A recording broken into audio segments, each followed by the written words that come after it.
Niners!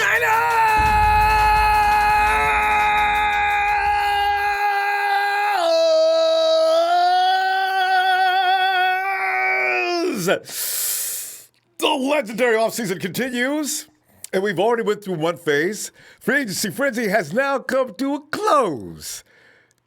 So now we come together to discuss are the 49ers better after this free agency frenzy, or should the jury remain out until further evidence is brought? Probably, honestly, the latter is probably the case, though. But it's always fun to figure out if you can make an assessment right now as to what's taking place. It's hard to see exactly what's going to happen next because these guys, man, the front office of the 49ers, man, you almost need to get – you got to watch. You'd have to almost call Scotland Yard to investigate what are they doing. I'd love to know exactly what are they thinking and what is a long-term plan. But actually, you can see a little bit of what they're thinking about here, and a lot of it depends on finances like everything else. It is a business, and sometimes if you lose sight of that fact, you'll make yourself crazy. Emotions can't really be attached. Let me just run down a few things before I get to your grade and find out what you're thinking here, because the Niners placed some serious trust during the period that, of all guys, J-Dub, who is my guy, by the way, will stay healthy, and Eric Armstead will remain a sack master. I mean, hopefully those are big risks, aren't they? Because both of these guys had banner years in 2019.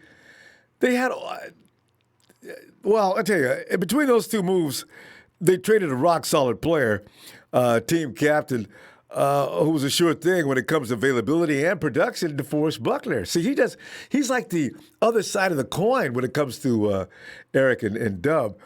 Are we looking at risky moves or just good business sense is what I'm wondering. Dealing Buckner gave them needed salary cap, space, and draft capital, which could help them maintain long-term success. But a big but here, J-Dub has been so injury-prone throughout his 6-year career that a lot of folks were complaining even as last season when the 49ers brought Dub back on a modest 1-year contract. Get rid of Dub, man, we don't need him yet. It was raging. It was out. It was loud. Under review, Ward has broken his foot, collarbone twice, forearm twice, and finger, causing him to miss 32 of 96 games and end 4 seasons on injured reserve. Scary stuff, huh? He earned his 3-year extension after making 16 straight starts, including the playoffs last year, marking the second time he's played in more than 11 games in his entire career.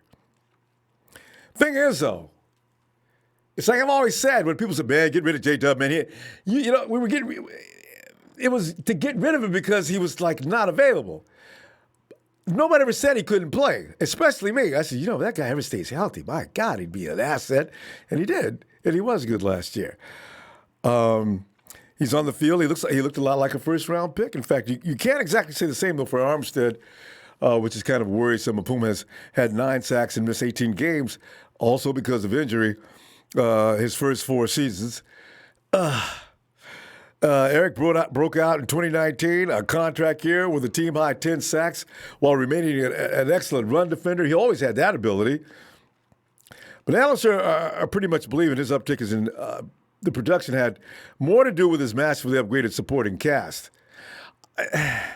Armstead benefited from the additions of course, Nick Bosa and D. Ford, and he continued to attract double teams, or Buckner continued to attract double teams on the inside, which is kind of strange to me last year, but they did. So maybe a lot of teams didn't have a lot of respect for Armstead, I don't know, but he made them pay for that if that was what they were thinking, because Armstead just went buck wild last year. So the immediate conclusion drawn by some now is that Armstead won't benefit any longer from Buckner's presence. And the 49ers' dominant defensive line, the biggest reason for last year's run to the Super Bowl, almost certainly won't be as ferocious in 2020. People have already made that conclusion. And it's legit, because Buckner OCs did have to plan on him. You did have to shape your offensive line around what to do with him. DeForest Buckner may become that guy now, though. You don't want him and Ford and Bosa to be running two loose. Well, you got to take out one of them with as many guys as you can. D-Buck was ranked amongst the NFL's top 5 among defensive tackles in sacks, quarterback hits, tackles, snaps, and starts since he entered the league. He started 66 of 67 games. And we talked about this just the other day. We said, hey, did Buckner ever miss a game? He did miss one. And if you forgot about his first season, one. That's it. And I thought he was seriously hurt. He hurt his ankle, as I remember, or something to do with his foot. He was back almost immediately. The guy's an Iron Man. We're talking including this playoff run and played a major role in setting the tone for a locker room that was widely celebrated for its chemistry and selflessness. He was all a part of that. He had perpetuated that, actually. Last year, D-Buck won the Bill Walsh Award, which was voted on by coaches and is, in effect, pretty much the team MVP award. And in 2018, he won the Lynn Eshmont Award, the team's most prestigious honor, which is voted on by the players and recognized his courage and inspiration. And by the way, happy birthday to Mrs. Buckner's baby boy who just turned 26 just yesterday. He was a franchise pillar early in his prime who will merit Hall of Fame consideration. If he remains on that same current path that he's going, his trajectory is still going up. We may have gotten rid of a Hall of Famer. Some people I've seen on Twitter, immediately this is like a defense mechanism by a lot of us. Immediately people said, man, Buckner was overrated. I don't know if he was overrated. He could have had more sacks. Remember, he was an interior lineman, though. He did other things besides sacks. Wasn't really something he was supposed to be doing. He did have had a great year last year for that. But that attributes more to his skill level. The question is, why would the Niners trade a model player and teammate? It's kind of simple, though, fam. The Niners couldn't keep every top dog from the Super Bowl team. We knew this was going to happen, too, because finances and Buckner, who signed a 4-year, $84 million contract with the Colts, he had premium trade value.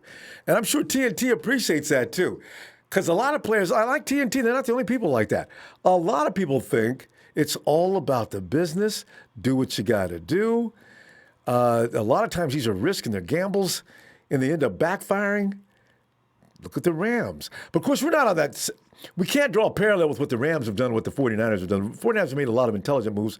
The Rams right now are shedding players like it's some kind of a fire sale going on. So, no, you don't go that way. You don't get a bunch of high-priced mercenaries looking for them to carry you for any sustainability, anything beyond whatever the window is that their contracts extend to, right? This is just how good teams, more often than not, sustain success. This is the way the 49ers are doing it, by making unsentimental decisions that can provide long-term dividends. That's just the way the book is written. With the number 13 pick, the 49ers could draft Buckner's replacement, who could sign a rookie contract for a fraction of the cost. Now, that ideally is what the probably 49ers want to do.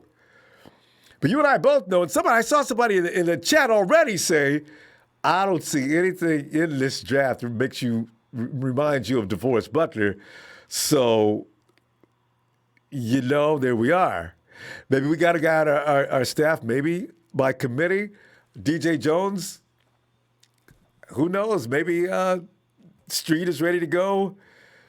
We do know that we got a guy hurt, and Julian Taylor. It's a scary thing, fam. We got to wait. And for all of us who've gotten our hopes up for a wide receiver, brace yourself. I'm telling you, because this is a huge possibility, looking for a Buckner replacement. Because that's the bottom line. Can you get rid of that money? It's too expensive for us. Can we get somebody in there that could do an equal, at least close to the same job? Answer is probably no. What do you give that grade? It's not a grade you're giving. You're saying of necessity, did they do that? Was it uncalled for? Was there another option? A lot of people said get rid of Eric Armstead. He was not so essential to that defensive line as Buckner was. Last year's number 13 pick, Dolphins defensive tackle Christian Wilkins, he signed a 4-year, $15.5 million contract. He's number 13. There we are, lucky 13. And, of course, the 49ers could also use the selection to select a much-needed wide receiver in a draft that's historically stocked at that position this year. Or they could trade the pick for more selection in the draft, which they don't have a second, third, or fourth-round pick. So, trade point, the trading Buckner gave them options beyond the ability to spend more in free agency this week with his $12.378 million salary for 2020. That's off the books, which provided the 49ers to make all those signings that they made yesterday. And that was always a possibility. When you looked around, people were saying, what you can sign Buckner for or Armstead for, you can sign up a whole lot of back. You need depth. So, Buckner was guaranteed to stand out, and the 49ers will now have to make the right moves for their decisions to pay off. First of all, there's no guarantee the number 13 pick, if they keep it, will come close to matching Buckner's value, as I just pointed out. But consider this, fam. Of the last 30 players picked at that spot, only 5 have earned All-Pro honors. 30 players at 13. That's a lot of years. That ain't looking good at all. So at this hour, Monday's moves have invited plenty of questions. Can Dub stay upright? Will Armstead keep taking down QBs at the rate he was last year? And can the 49ers maximize the money and draft capital they received in this trade? One conclusion that can be made right now is that dealing Buckner didn't make the Niners better. That just goes without saying. Well, at least not immediately. We have to wait for the days ahead to really assess what has taken place in this last few days. Because who knows? You just never know. You got to wait. You look at guys like Dre Greenlaw and Fred Warner. Those were big surprises. And the biggest surprise of them all, George Kittle. Who knows? Buckner could bring a gem that will be said, damn, we're lucky we got rid of Buck. Of course, we'll never say that because a lot of us have emotional attachments to Buck. And if you bought a number 99 jersey, what you going to do with that? See, there's the thing, you know. I'm going to stick to throwbacks pretty soon, man. Because every time you set on a player, they leave. Damn. So, fam, give a grade for your free agent week. Reasons for doing such. If you're giving it an incomplete grade because you want to see what happens next, that's acceptable. We'd love to talk about it with you. Oh, my goodness. Money Blue, thank you, fam, for that contribution. And Ronbo Sports Reporter, thank you. He says, rest in peace to Bill McPherson. And he says, no, sir. Yeah, Bill McPherson, one of the guys that had a lot to do with the organization. And Niner Rich goes on to say, I'm not going to say the Niners got better or worse, but I think we may take a little step back on the defensive line. That has to be, right? Unless they get a really speedy big man to play that position. But you're not going to really find a really speedy guy unless you're going to find that guy. What's his name over in Philadelphia that's been in the middle forever? Just really got a reputation of being the scariest man in football. Jigger 805 says Raheem is going to be a boss. So is Jeff Wilson Jr. and Coleman will be solid. Agreed. 49 for life. Red Gold. Ronbo, Mississippi in the house live and well. What's up? 49 for life. Yeah. Arnie Gaffney says almost can't miss with the 13th pick. Said, I am missing Buck already. That dude, Kinlaw, a bleeping monster, though. Is that right? See, I'm not looking at enough college players yet, but I'm going to start looking at big man in the middle. As you know, the 49ers already have. And Coach says, I'd say we are at a B- right now. We did a great job re-signing key depth and contributors, and we gained a first-round pick, which is vital going forward for trade capital. True. You got to go along with that. Brian Edwards, do you see us getting Clowney? No, because if we were going to get Clowney, we could have kept Buckner. The 49ers are trying to cut costs. And Clowney's having trouble getting, even people who have money don't want to sign Jadeveon. So, no, I can't imagine that. Wow. Would it be a night? Without Buckner, I don't know that. There's a lot of questions to be answered. We got to wait, though. Let me get this. Bring in Chill Pill Phil, because you can see I'm stressing, right?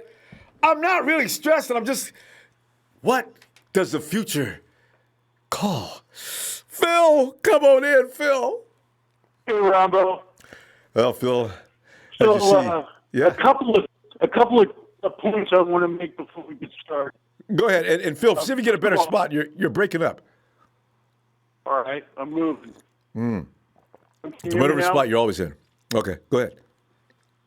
All right. First of all, Matty B only fumbled twice last year. Yeah. So people were Somebody saying said his he whole fumbled career 5 it's only been times. 4 times or 4 or 5 times. Yeah. Okay. Yeah, he fumbled only twice during the regular season and once in the playoffs, and I think the playoff fumble is what He killed him. recovered. Yeah. They only record fumbles that other teams get, but he did fumble 5 times. But No, they don't. Dre, That's no, not guys, true. He guys, it's fumbled too late. twice last year. Dre, and Dre, one of them hold on, was Dre. tough. Dre, you can make your point in a minute. Come on, let Phil finish. All right, point taken. All right, go ahead, Phil. I don't want you guys to dwell on that too long because it'll take up too much time. Go ahead. Yeah. Second, no Odell. If we have to take his contract on, we won't be able to pay our draft choices. Yep. So Can't pay the forget light that. and gas. You know, I mean, But go ahead. Phil, you're breaking up again. And McKinnon, Okay, go ahead. we're not drafting a safety. And McKinnon gave up as much as he could due to league rules. There are rules involved in that, are there? Yeah, he's got to take a veteran's minimum, and then the signing bonus that he was already paid, he kicked that back. So because they don't want to set a new precedent in San Francisco and have other owners and teams. I see why too. Okay, go ahead. So the other thing in the draft, I'm still thinking, if we go Kinlaw, he's a beast. He's about 320 pounds. Good size. Which he's 20 pounds heavier than Buckner. But he's disruptive. He's big time disruptive. That's what you need. And he rushes the passer. So, yeah, I think we could go that route, but I'm still thinking that we're going to go, if he's available, Jerry Jeudy. I think so. You're sticking with wide receiver, premier wide receiver, and you put him with Debo, and I think that's just going to be a done receiver core for years. And then the other thing is, I'm not so certain that we trade back, because we're at the point where, if you draft players that aren't going to make the squad or start in the later rounds, that's true. What is the point? Yeah. If anything, you trade them all up. I mean, we're at the point where we need really upgrades to our current players, and if you can't get an upgrade, then what are you doing? Then the draft is worthless. So I would stick it at the 2 first rounds and get 2 players that are going to start. And I'm thinking maybe a corner and a wide receiver, and you get a shutdown corner, and that's going to help your defense.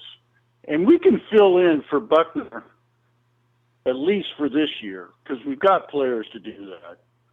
And and then we could use some offensive linemen. If we upgrade there, that's fine. But they signed Gardner today, so we've got 2 deep at every position. And unless we can get a person that's going to step in and start, why bring him in just to cut him? Trade back. Phil, that's an excellent point. So, hey, Phil, you know what? Maybe take that number 31 pick and maybe give him a 5th round pick and one of those late round picks and see if somebody will bite on a 2nd round pick. I'd rather get in that 2nd round. You got number 13. You can get whatever primetime player you're talking about, whether it be wide receiver or beast to put in the middle. At least you're earlier. But the 49ers are so good in those late round, Phil, I don't know. Yeah, but the point is that we filled a lot of spots with those late round picks, and they're already good players, and they're not going to be replaced. Guys like Kittle and Greenlaw, Warren, Jones. Yeah, I mean, we're solid, and we're the youngest team in the league too. I mean, so I like that. We're sitting at a position where we need quality, not quantity. And so I'm kind of in the mood of just getting the best players and get a couple of starters and go with that. No, that makes all the sense in the world, too. Yeah. And the other thing is that people that think Kittle is going to break the bank, tight ends only get, highest paid tight end is only 11 mil. Yeah, I know. So they're already saying George is going to set it. Man, maybe around 14. Yeah, that's you know. George And I is would already get this done now. Yeah, don't wait for next year's argument. George won't Don't be the wait problem. for His this agent might be. situation. All right, Phil. I'm gonna tell you what. We're gonna go. All right, man. Great stuff. I'll see you Friday. Yeah, we'll talk the draft coming up, but We may as well. you know, the numbers have some options. That's the thing, you know. Mm-hmm. But I'm looking for get us some good starters at key positions. Right, and that's why wide receivers definitely got to be high on the. Okay. All right, Phil. Have a good night, fam. All right. Later. You. Bye. Yeah, that's really. And Money Blue, he said, "What's up?" And Josh, what's up, Money? Thanks. Hey, Ellis. Yo, what's going on, fam? Oh, Ellis, man, we're trying to see. Did we do a good job here during this last 3 days? Came in like a big cloud of dust. Now what? Who knew what was going to happen? Nobody. And all of a sudden, some of us anticipated. But Ellis, what are you thinking? You got grades for what just happened. Do you still love your front office?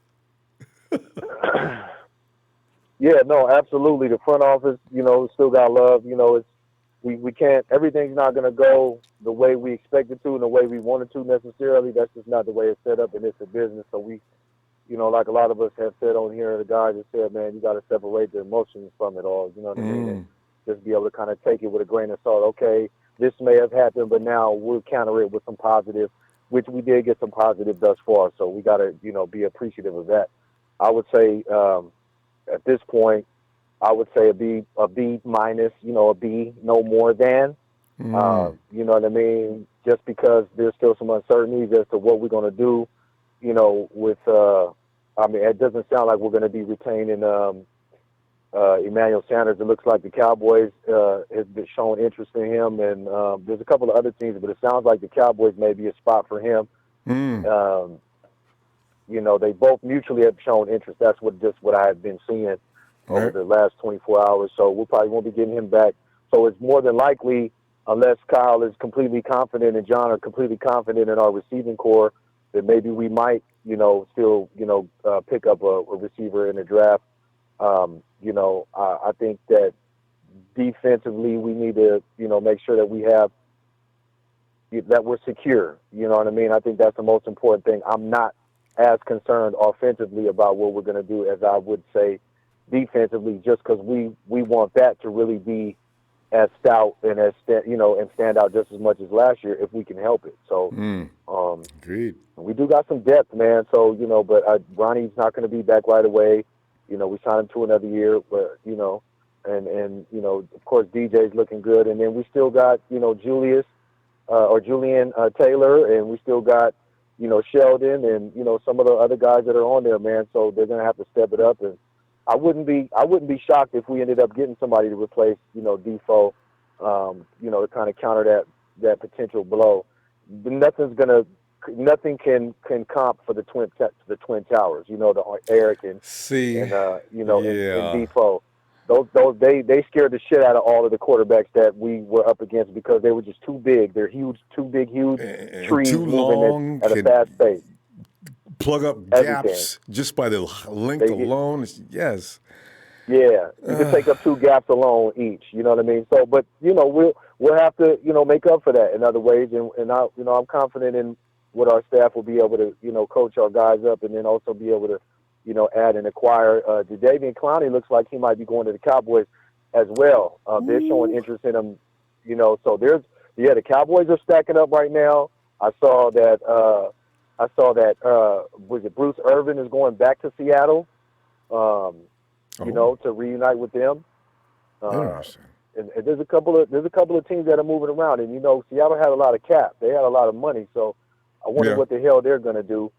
You know, the Cardinals are going to be in competition, you know, with us next year for sure. Offensively, I'm so pissed off that we did not pick up DeAndre Hopkins. I don't know what in the hell happen there, Ronbo. But I would Oh, love to have a DeAndre Hopkins on our squad. I everybody would take would. him over Odell Beckham as well because he just Mm, plays. He don't talk. He just mm, plays and gets right to it. and You know what I'm abuses. saying? He's a Yes. long. Yeah, yeah. He Oh, gets busy.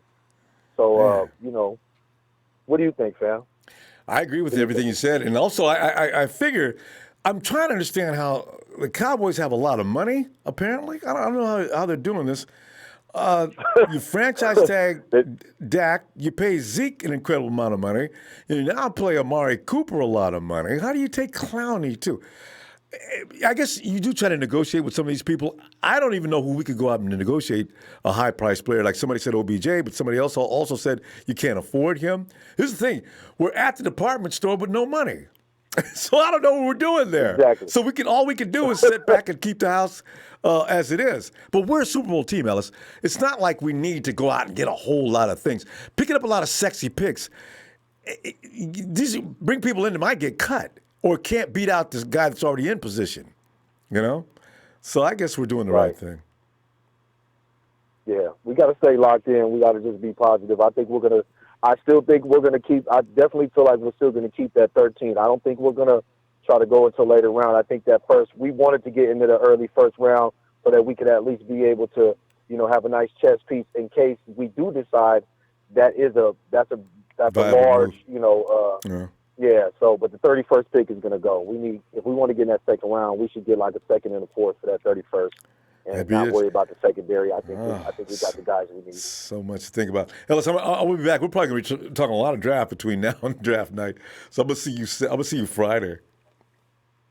Okay, fam. Much love. Shout out to you, Ronbo. Man, download the Ronbo Sports app right now if you're a Niners fan. If you're not, then you're sleeping and you need to wake up right now. And make sure you like and subscribe, man. Shout out to all of the faithful, man. Everybody, man. One love, Ronbo. Thanks, fam. Talk to you Friday, Ellis. Have a good night, fam. All right, fam.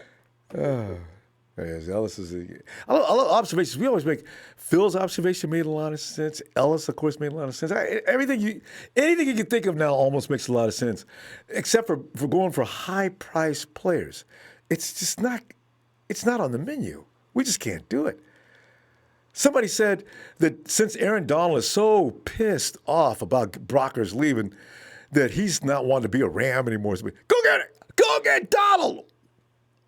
If you could go get Donald, then you had no business getting rid of Buckner. No, it's not possible. Donald gets paid more than Buckner's getting paid now. And that is an incredible amount of money. Hey, James, come on in. Oh, I thought it said, okay. Hey, Andy Smith. Just loving our Niners even more because today is my 47th birthday. Bang, 98. Andy! Wait, you know what? Should we do Andy a happy birthday song? Since it is his birthday today, he's only 47.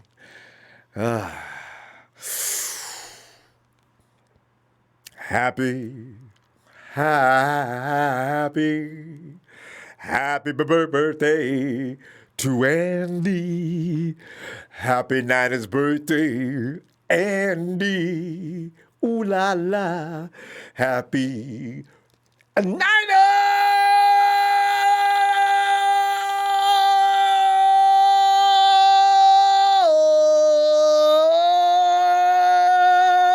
birthday, Andy. Thanks for that contribution too, Andy. Appreciate you, fam. And James, come on in here and shed some light on the subject of free agency and what is at the end of the red and gold tunnel. Hey, Ronbo, how you doing, man? Oh, I tell you, man, I'm in anticipation of, I don't know how to feel, actually. I think anxious.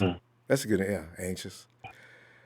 Yeah, same here. Well, I tell you what, I'm listening to everybody, and I'm not happy that they got rid of Buckner, but if we would have signed Buckner, we would have had a lot of guys that would have just been cut. Yeah. Okay. I mean, they would have been released. We couldn't have kept as much depth as we have now. And I think, truth be told, to me, what I looked at last year, I think they started to pay a lot of attention now. I'm not saying this guy is as far as Buckner by no means, but he showed me some potential, and that's that That's that D tackle Anthony Zettles that came over from the Lions, man, and he played every time. He's more of an edge. Time either. He's more of an edge guy, though, isn't he, James? Is he an I interior? think he is Can he an do it with the edge. interior? Well, he played on the interior and on the edge every time either Buckner or Armstead went off the field. And this guy came on that D line. He was wrecking havoc, man. He was wrecking havoc. Now, I he's a little light. Well, the thing is, I can tell you this much: we might as well prepare ourselves with. Hopefully, somebody can beat out Solomon Thomas. Maybe this is that might not be hard. Zattel might be able to work him out now. Yeah. Well, I'm telling you. I mean, it's kind of like I want to say. I think it was in the Steelers game. Didn't Matt Breida have 2 fumbles? Because TJ. No, you're thinking about Mostert. You're thinking about Mostert. No. In the Steelers game, Matt Breida, Jimmy threw an outlet pass to him. I think TJ Watt took the ball right from him, man. That was the first one. He had more than one. Yeah, he had more than one, I believe, in that game. No, but do you call that a fumble though? I mean. Well, if it touches your fingertips and you're paid to either catch it or run with it and run the ball and hold on to it, then he got the ball taken away from him. Okay. So with that being said, I mean, look here, man. They got a game plan. I'm not mad with these guys because what really showed me that Buckner was thinking a little too egotistic. If they offered him $19 million a year, that means he would have got a 5-year contract at $18 million a year. Mm. That would have been a $90 million contract. You would have still been the highest paid defensive lineman on the Niners because you would have made more than Eric got. But, actually, listen, you'd man. be the highest paid the interior lineman, not named Aaron Donald, actually, even at that price, I think. True. And I look at it like this, man. Listen, this is a business, and you cannot, if you're trying to win Super Bowls, you can't really get committed on the guys that, if they're not buying all in. If everybody else could take a pay cut, Eric took a pay cut, other players had their contracts restructured, then what made Buckner feel like he was the glory guy? I mean, he was good, yeah. I'm not saying he wasn't, but to me, this whole season in 2019, I don't know whether it was the addition of Nick Bosa, but his game kind of took a back step from the production we had seen out of it. You understand? So I agree. I kept questioning it during the season. I said, "Where is Buckner?" It was some plays that it kind of looked like you wanted to say, did he just take that play off? Is he tired? Because he used to be able to work through double teams, didn't he? I don't know. Right. It wasn't a good year for him for sure. It was an 2018. Yeah. It was times at 2018. Let me tell you something.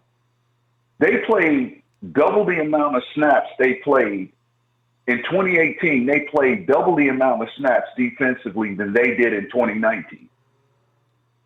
And he was more productive in 2018. Yep. 2019 comes, we add Nick Bosa, we add Quan Alexander, and we add D4.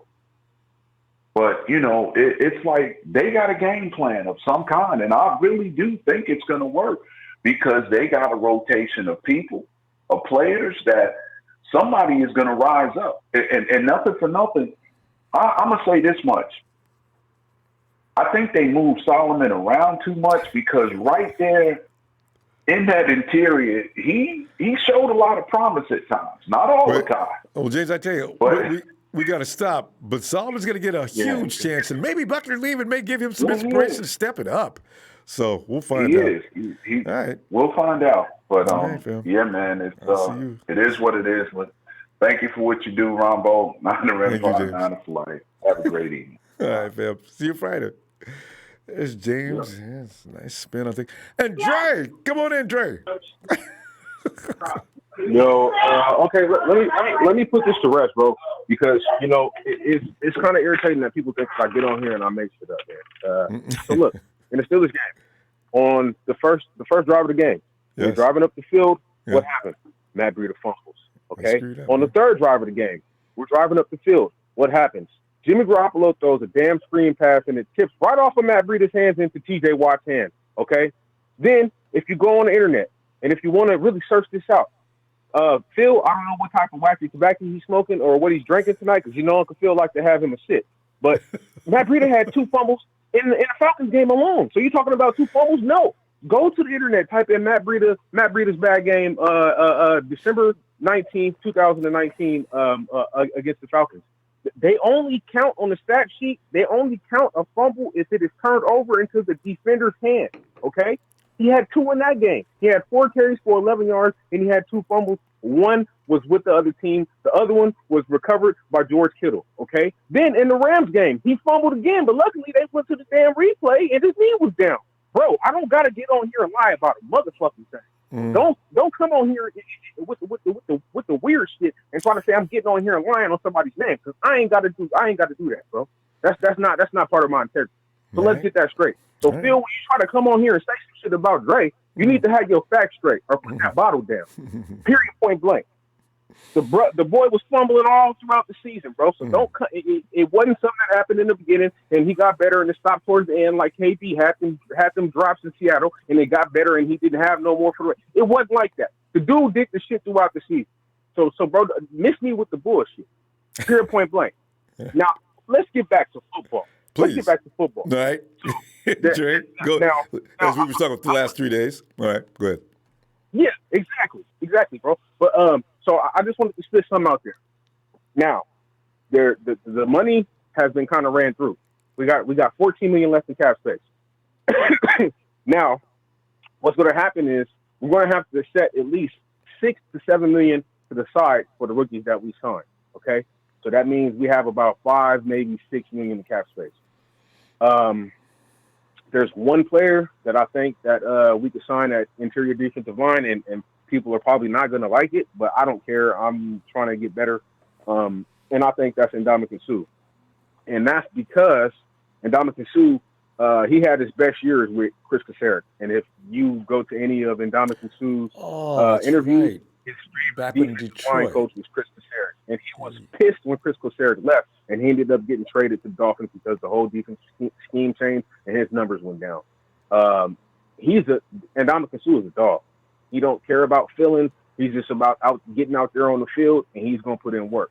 I think that's the only guy that we could consider to go after. You know what I mean? Shelby Harris, who played for the Broncos last year, he had his best year last year. I think he had like 49 tackles. He had like 11 tackles for loss, and he had 6 sacks. And he got cut by the Broncos. They're trying to move some money around, and he was the guy who got hatched because they had to franchise tag their newfound star free safety in Simmons. So I think Drake, those two guys. Give us some prices. What do you anticipate on these guys coming? I mean, how much do you think is Suh willing to come in for a team-friendly price? Suh, he only got $4.5 million from the Rams last year. Oh, okay. He only got 4.5. So he's somebody that's serviceable. Okay. I mean, look at the season. Would you re-sign with him? I know what. No, they ain't got no money anyway. I wondered if they offered even that. You know, Littleton, they done lost Nykel. They done lost Roby. They done lost everybody. So those are two guys that Littleton go after. And yeah, they lost everybody. And at wide receiver, possibly Geronimo Allen, or somebody like Philip Dorsett. Those are the two guys I think that the team was looking at. Most likely, Philip Dorsett is going to get a lot more money that we're not going to be able to pay him. You know, Great. This year, though, this year in particular, would you really go and get a free agent wide receiver? Yeah. All right. Yeah. I would definitely, just to kind of fill that void that Emmanuel Sanders left. You know what I'm saying? We need Dorsett's got great speed. We need a dependable. Yeah, I would love to have Philip Dorsett. You know what I mean? He ran a 4.25 at his pro day coming out of Miami. Yeah, I remember. You know, I just think that we need a veteran pro, man. I think it really helps. You know, the chemistry of our wide receiver room. But hey, if we don't, you know, we'll just have to go with what we have. You know what I mean? And like I said, we're going to get one of top 3 wide receivers out of the draft. You know what I mean? So, Because yeah, man. Dre, I tell you, man, after 3 years with Shanahan behind these guys, especially guys like Kendrick Bourne, and Debo's already showed his level of maturity shot up during the course of the season.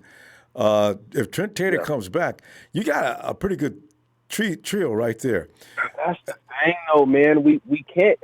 We know what Trent Taylor was when he was healthy his first year. But is he going to be healthy? Second year, he was having more problems. Well, the man just had 5 surgeries on the same foot. Can we really say that he's going to be what we know him to be? Like that, you can't depend on him. And back injury. I like Trent Taylor. I like Trent Taylor, but I'm just being realistic. You know what I'm saying? I don't know what he's going to be. You know, I have more faith in her to come back and be better than Trent Taylor because it's a foot problem. You're right. They could go shopping. I was just wondering on this season of great draft picks, they might. But anyway, we're gonna see. Dre, we got to roll. I'll see you Friday. Yeah, man. All right, man. Shout out to the TNT fan, man. Trey Trey, Big Show, Jerry First, Russo, Shay Lewis, my player partner Will, my big bro, big body Chris. Hey, man. Yeah, we're gonna see what happens. You know what I'm saying? Hopefully, we'll get an alert and say that we got an interior defensive lineman. Because I think that's something that we're gonna need to do. And if we don't be surprised. Don't be mad at me, but don't be surprised if they draft Derek Brown from Auburn and use that 31 pick for a wide receiver. All right. All right, Trey. Trey, we got to roll. All right, fam. I'll see you Friday. All right. See you. All right. Oh, God. And let's check out. Hey, Rick.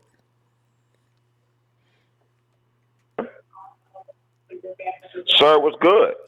Rick, man, we're just looking back and assessing what happened over this free agency period. Rick, I don't even know. What were you thinking coming into this free agency period, though? Because we got surprised. I mean, it's like you got a right hand that you didn't see coming in round 1, kept you dazed for the whole 3 days. I mean, we started off like we did. I mean, you got a grade for all this last 3 days? I'm going to say incomplete right now, but right now I'm leaning towards a B because of the thing is we're looking at the loss. So, yes, everybody, I myself am a big Deforest Buckner fan. But if you look at the games, number one, like I said before the other day, we saved $2.4 million in cap, and look where we were able to gain with it. We got a number 13 pick. At that point, we were able to – didn't we just go and re-sign Ben Garland? Able to go back and get Ronald Blair. We got just about everybody. We're getting everybody back. And like we said, like the guy before, we either get Derek Brown, we get Javon Kinlaw. We have other options, or we can, like you said, we can even go out and maybe see if we can get Sue for maybe $6 or $7 million, whatever the case may be. So yeah, it hurts. But the thing about it, what we don't want to do is tie up all that money. Because even though I wasn't the biggest Armstead fan, I do recognize now that he was more versatile. He can play inside D tackle and DE, and we have Jones coming back, Blair coming back, Julian Taylor. We have Kentavious Street-Pope, and so we have other players. So the thing about it right now, like I said before, it's Niners first, man. It's Niners first before any other player. It's not about the name on the back, is about the name on the front of the jersey all day long. So look, what we're going to do now, like I said before, I really doubt, and I seriously doubt that CeeDee Lamb or Jerry Jeudy will be there because from a lot of mocks that I'm seeing, I see a lot of mocks that he'll be gone by then. I'm cool with that. If we stay there at 13, I'm thinking, like you said, either Derek Brown or Javon Kinlaw, or who knows, we may surprise everybody, use that, trade it back a couple picks to get somebody else, Clayson from LSU, or whoever the case may be, or like you said before, even trade it back some and maybe draft Denzel Mims. But don't get him like in the first 15, but maybe if we can get somebody from Miami or the Patriots, because the Patriots, obviously now Tom Brady's gone, they can use more draft capital, and they always stockpile picks. So give them the number 13 and get their 2 twos and a third or something like that. Yeah. And and Rick, whatever the case may be. Rick, and you look at the first. There's going to be quarterbacks taken in trade ups for possibly number 1, 2, and 3. You got 3 really high profile quarterbacks coming out of the draft this year. So now you count back 10, and I'm thinking you got Judy, you got the speedster out of Bama along Ruggs. with Judy Ruggs. Yeah, that's Give me 3. Ruggs. So you count down. I'm counting 6. And I figured not all those guys in the top 10 are going to want a wide receiver. So Kyle's chomping at the bit, thinking one of them has got to fall to lucky 13, because you got that Simmons is in there. There's all kind of really blue chip players. There's a couple of defenders. You got defensive backs as well. This is going to be interesting to see who is available at number 13. And are the 49ers going to be torn between, you just mentioned a guy maybe on defense. You mentioned also the wide receiver room. It's going to be crazy because the 49ers have got this all mapped out. But go ahead. Right. I guess the thing is, like everybody says, to me, honestly, who I love, I would love to get Sanders back, just from my own personal, because it's, like other people saying, we're kind of putting our eggs in the basket with Trent Taylor coming back. We haven't seen him in 2 years. Hurd coming back, but he's coming off a back injury, so that was not just with sideline Trent Taylor this previous year. So it's like, yes, we're waiting on them, but at the same time, it's a risk because of where we are in our positioning and in our window right now. We really don't have the opportunity to wait on people. So if I really would love to get Emmanuel Sanders back. Maybe if we got Emmanuel Sanders back at that point, then I'm like, okay, cool. We have Emmanuel Sanders. Because we still haven't. We tendered Kendrick Bourne. Yep. Kendrick Bourne, and I think he's the one that probably will stay for a second rounder. I'm thinking Breida probably will be gone, so we may get a second rounder from him, because if you look on social media and Twitter, because guess who needs a running back really badly?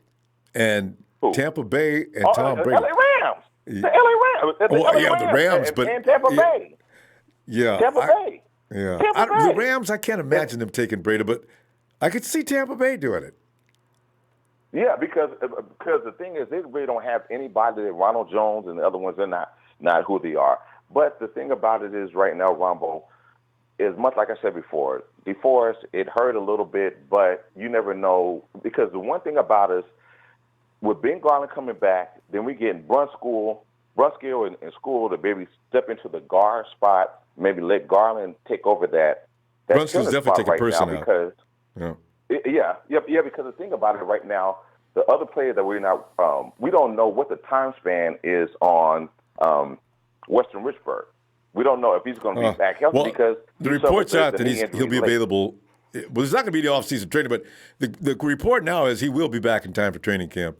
I guess Richburg got hurt many times, his body's learned how to heal up. But the current report is he'll make it back for training camp. Hopefully. But I mean, at this point, Ronbo, I'm good. If we're able to get CeeDee Lamb or Jerry Jeudy at number 13, cool. If we decide we're going to trade back a little bit and get whatever. At this point, whatever. You're ready to roll with the front office. All right. I'm ready to, because look how far they've gotten us, man. I know, man. You got to learn to trust that. Ain't that the truth? Rick, we got to go. We went from 6-10, 4-12 to the Super Bowl. So if you tell me we're not going to get back, we're going to go back and win the Super Bowl this year, man. So I trust them completely. Yep. Man, y'all have a good night. Niner faithful, Niner empire, bro. Stay faithful, y'all. Good night, fam. Night, Rick. See, we got to keep light of that fact. You know, the 49ers, you got to trust those guys in the office, man, because they took us from dirt to the Super Bowl. And quite frankly, we had no business being in the Super Bowl last year. The 49ers overachieved. I keep saying that because I believe that. If Jimmy G had been all of 2018, we'd have kicked KC up and down the field from the beginning of that game. Hey, Will. Hey, Ronbo, come back. Go to the next call and get back with me. I'm trying to get my daughter out the bed. Okay. Right. And this just in. Justin. You know, I'm going to admit I was wrong. You starting to remind me of Trey. I've been against drafting a receiver in the first round for a long time. But after I got a lecture from, I'm not going to say who, family member, I see we should probably draft Lamb in first for the 13th pick. I don't know if he's going to be there. Either Judy or Lamb. I'm thinking Lamb. Justin, first before round, you go on, and then though, they get is it just the talking to you got from one of our lovable family members that made you have a change of heart? What is going on with you, Justin? Because I just didn't see it, and then because this Adrian Jenkins is just I didn't want another one. I just didn't want someone. You got to get rid of. You got to get really over didn't AJ Jenkins, and you have to realize this is not Trent Baalke calling the shots anymore with players, personnel pull out of the draft. So you should really let that go. Well, I think Lamb is going to be a better choice. I think Ruggs is a phenomenal talent. Well, I think Ruggs is phenomenal talent. It sounds like you don't really like Judy. How come? No, I don't. I really don't. I don't know why. I like Lamb. I like his size. I see how he catches. I'm just like Claypool. Claypool can make catches too. I seen his combine, his workout. He's a phenomenal talent. He's a good. He could be a 1-2 punch with Kittle. So, and the 49ers are looking for that 1-2 punch. They did look for Hooper, but Hooper signed with the Cleveland Browns. Listen, for the highest paid and one other question. Contract. I'm going to collect observations on this one. How about, have you counted Pettis out? Are you done with Pettis? I wonder how many people are done with Pettis. No. I strongly believe in this. So if a player has to finish out, you can't judge a player after his second year. Yes, I was frustrated with him, but he's still got 2 more years with us to prove that third round pick. Third round pick. I think it was third he was third round pick. I think it was third. But he's still got 2 more years. He's still got 2 more years. So I see how he does. That's why I'm running with Solomon Thomas, because he's not off the team yet. If he was off the team, then okay, he's a bust. But he's still with us. So we gotta see how he does. So that's why. All right. I just don't think Sanders is going to come back. Sanders is probably signing with the Cowboys. I don't see us signing any big free agents at all. Elijah Lee might come back, even though the Eagles are interested in him. Eagles are really interested in him. Who might come back? The Eagles. No, who is it? Elijah Lee. Elijah Lee. Oh no, Elijah Lee's definitely not coming back. You know why Elijah Lee's not coming? Because unless they got rid of Nzacha, Elijah Lee was not coming back. Dre Greenlaw has now filled a void that Elijah Lee may have been eligible for. And then, of course, you got Quan and you got Fred. You're not going to bring back Elijah Lee. And you got Shazier. I think you got Shazier still signed up for that contract. And him. Yeah. So, there's no – he's a lot guy. I think – and then Jarek – I got to see what Jarek does this year. I really got to I'm not going to get into the dwell on the fumbling issue. I'm just going to say this. So we got to see what – you got to give Britta a chance, He did have the last 6 weeks, but, This, all that. Let's just say everybody's been talking bad about Armstead, and he finally showed up. Everybody's been talking bad about all these players, and then they had to finally show up. So we got to, just keep talking about Breida. He's probably going to end up proving a lot of people wrong this year. So actually, I got to tell you on that, I got a feeling if Jerick McKinnon looks feasible, look for TC to be the trade object to the Tampa Bay Buccaneers. Why I say that? Tom Brady wants a receiver a running back who can catch out of the backfield. And doesn't he got Barber? He's got, what's his name? I forget his name, the running back from the Buccaneers. He's really good. I forget his name, but can he catch out of the backfield? Yeah, I don't know, but I don't know why they're talking about they need a running back so badly. I don't understand. All I get in NFL Network, and it looks like the Tampa Bay Buccaneers are loaded at the wide receiver spot, and all they need now is a formidable running back. So what? I'm saying the same thing. I thought they had 3 guys. You need corners. They need corners and they need safeties. So, well, offensively they're gonna try to fix Tom up because Tom left Green Bay. I mean not Green Bay, but he left New England because they didn't have enough offensive weaponry to fit his liking. So But anyway, all right. Well, I just want to say I want to think. I'll finish up with saying my prayers go out to everybody in Frisco right now. I know you guys are in lockdown. Trust me. We're on lockdown as well. Sacramento students love it. Pretty much is on lockdown right now. Yeah. So essentially, we're all praying for everybody in Frisco right now. We are with you guys in your pain. We're with you. it's going to become a nationwide thing, I suspect, if things don't slow down. I've never seen anything like this. Like, let me ask you this: have you ever seen anything like this? Like ever for sports? Never. Ever? Like never. Ever. I've never seen anything like this. It's crazy. Doors are closing, streets are quiet. It's crazy. And you better not be. Yeah, You walk around the streets of San Francisco, you better have a good reason. They'll take you to jail. Store. All right, hey, Yeah, we got to stop though, Justin. Justin. Start showing more respect towards people who work in the grocery store business. I work in a grocery store. You got to get authorized to work there now. All right, Justin, we got to go. Oh my God! I'll see you Friday. Yeah. All right. Yeah. Peace out, and shout out to Dre and Coach Timo. You know, and shout out to Trey, Andrew, and Dre Berry. I may disagree with you, but I still got respect for you. Okay.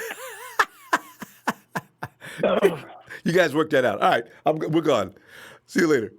And we go now to Dade City, where Omar waits. Omar. Ronbo. How you doing, Ronbo? I'm doing all right, man. I'm just waiting to see because I'm. You know what's killing me, Omar? And I hate to admit it, but I'm looking around and seeing what some other teams did. But you know, teams do this every year. They look like they're loading for bear. But each and every year, every team that does that gets their butt handed to them. See, I'm saying, so everybody says the NFC South is going to be the division. No, they ain't. I said, you know what? Tom Brady, somebody else already said 7-9. Brady has never played in a division like he's getting ready to play in now. The AFC, that division he's played in all his 20 years, they've always sucked. So now all of a sudden he's in a competitive division. Let's see if he can beat Drew Brees twice. Let's see if he can beat Matty Ice twice. He's got Green Bay's coming in there. He's got all kind of challenges now. Let's see if he still is Tom Brady, especially at this age. But yes. What do you? Like, what do you man, think? Listen, man. Like, I already got my buddy of mine. He's a big Buccaneer fan because I'm here in Florida, so he's saying that they're going to go to the playoffs. I said, listen, man, Tom Brady got 2 more years left. You dump Jameis Winston and he retires. What you got? You ain't got nothing. So you right back to the starting board. Yeah. Who cares about the Buccaneers? I said, who ain't nobody care about the Buccaneers, man? Listen, I was hearing all the callers. I see people saying, start drafting, certain receivers in number 13th pick. Now, I personally think if you're going to go after a receiver, do your homework first. Now, Jerry Jeudy, Alabama, he's okay. Ruggs is okay. You're just using the word okay. Just okay? He's okay. No, he's an okay receiver, but no one's talking about this receiver. T. Higgins from Clemson, he's 6'4". Look at his tape. Kyle Shanahan wanted to get A.J. Green, right? He was linked to him. This guy plays just like A.J. Green. He's as physical as A.J. Green. He's a younger version of A.J. Green. Look at his tape. T. Higgins from Clemson. He's 6'4". No one's talking about this guy. I don't know why. That's good. Those are the kind of guys Kyle picks up. Nobody was talking about George Kittle before he got picked up out of Iowa. Exactly. Now they're all talking about him. Yeah, man, no one's talking about T. Higgins. He did win a national championship with that white kid at quarterback. I forgot his name. That fits a lot. A lot of guys fit that description. Yeah, man. I'm just saying, man. I forgot his name, but. What team does he play for? Maybe we get some help out of the chat. He played for Clemson. Clemson quarterback? Who is the Clemson quarterback? See, I don't watch college ball. He's a white kid. Yeah, me either. But I watched this guy's highlight reel tape, man. Let me tell you something. It's impressive, man. This dude is 6'4", so you just think about this. Man, you got Jalen Hurts coming back. He's 6'4" or 6'3". You draft this kid. He's 6'4". You got 2 6'4" guys, 6'2", 163, 164 on the outside. Then you got Debo running the slot. Then you got Kendrick Bourne. Then you got possible Trent Taylor coming back, and that's not even including George Kittle. So we have an offensive juggernaut right now. We have it. If they're smart, if you're going to draft a receiver, you got to draft a big physical guy. Like this guy is 6'4". He can win them battles in the red zone, and he's fast. So that's just my opinion. It could if be they're solid. Smart. It could be solid. If you have a chance after your show's done tonight, T. Higgins from Clemson, receiver. You look at his highlights and you get back to me. All right. And you get back to me. That dude is amazing. And anyway, everybody's saying about like Deforest Buckner, like they're gonna miss Buckner. Like they had to trade Buckner because he wanted too much money. Everybody keeps harping on that. Yes, he's gonna be missed, but we have other guys that can take a spot. Hopefully. And if you're gonna draft a guy to take a spot, yeah, go ahead. Yeah, because we got to stop. No. We're running over time. Okay. But okay. we're going to talk about this. If you're going to draft a guy to replace Buckner, his name is Raekwon Smith. He's from Alabama. Look him up. He looks just like Buckner. Number 99, he wore in college. Raekwon Smith. He's 6'5", 312. So just look him up, too. He's got more size, too, and Ronbo. more weight. All right, fam. He's a beast. Have a great night, sir. You too, Omar. See you later. See you Friday. I'll be back. Take care, all right. All right, buddy. Oh, man. I said, there's Storm and Norman. Norm, come on back, man. Yeah, he's back. He's here. What's up in the Niners all day? Norm. Man, you know what, Norm? We're looking at, somebody. Norm, you know anything about Rashawn Woods? Somebody's got an emphatic no up there. The Map Crow. See, college players always scare me because you got one camp that thinks they're fantastic, and then you got equal amount of people saying, no, hell no. I worry about the draft every year, but we come out good most of the time. But Norm, what do you think about this last few days of free agency? I was kind of like laughing when the Cardinals got DeAndre Hopkins. I was laughing at the Texans. I was like, what's really going on with them, bro? Why they give up their best wide receiver? Because Bill O'Brien lost his mind. Yeah. and as far as the Niners go, like, I haven't really heard too much from them about as far as other than they let Buck get his deal with the Colts and they signed Armstead. That was about it. Like, I mean, I know they still holding on to a lot of players. You got a lot of players coming off the injury and all of that. But Norm, do you appreciate that the 49ers stand pat with the guys they had from last year? Because some of the guys we got from last year, they're not something that people go wow about, but they are solid, and they were part of why the reasons 49ers won them games. Was that a good idea for you? Yeah. I think it was. I mean, they build it. They still build it right now. I mean, the Niners gonna keep getting better because they front office is still trying to build something. They're trying to build a solid team that's gonna be solid that's gonna keep winning for years and years, not just one of the one and done teams. You feel me? Sustainability. Don't want to be Rams. Yeah. Right. We don't want to be them Rams that get their ass whipped by 3 points in the Super Bowl and never make the playoffs. Just don't look like a playoff team no more. Like, we ain't trying to do that. We're trying to be relevant for years, bro. Like, that's why we got young players. Like, I mean, I stay away from the free agency. Look at these young guys. Now, I trust John Lynch's ability to scout. I trust Cal Shanahan's ability to scout players and be able to pick up like draft, free agent, undrafted. The undrafted free agencies. Some of those guys, like they know how to pick those little gems that we be like we don't hear them. Nobody even knew anything about. Yeah. But they know how to use them. They think about Cal. He know how to use the players he got.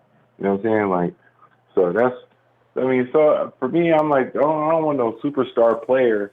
You feel me? I don't want no big money free agent coming in the squad and just throwing off the program. You feel me? And taking all the money. That's why I'm laughing at Aaron Donald, because Aaron Donald took all the money, and now the Rams they're getting rid of people like crazy. And you see, you can't have a guy coming and just soaking up all the money. Then you can't eat. What are you going to do now? You're going to exit this mass exodus. So I kind of like what the 49ers are doing, and they're building for sustainability. What we can't do, Norm, is when some of these contracts expire, you got to let them go. And this was killing me. We're going to have to get used to this because the 49ers are going to be a lot like the Patriots in that regard. If you come up here asking for way too much money, we're going to let you go test the market and see what you can get. Exactly. I mean, because there's too many good players out there. It's not like I don't want to say we can replace Defoe because Defoe is like you can't. Defoe, there's only one Defoe. He's one of the freaks you can't replace. But I mean, when you got the Eric Armsteads and DJ Joneses and people stop ragging on Solly Because Solly, he's on the squad for a reason. He had some sacks, all right? Yeah, How many did he have last year? He had about 3 or 4, I think. And the amount of time he played, I guess that's not bad. I was going to say less than that, but even then, he was still a force on the squad. You know what I'm saying? He was still a force I was trying to be squad. nice. Yeah. On my mama, he was still a force on the squad. Like, people got to look for that whole front seven is solid. So it's not just one guy. You lose one guy. I mean, yeah, he was. Mind you, he was the captain of the team. He was a good player.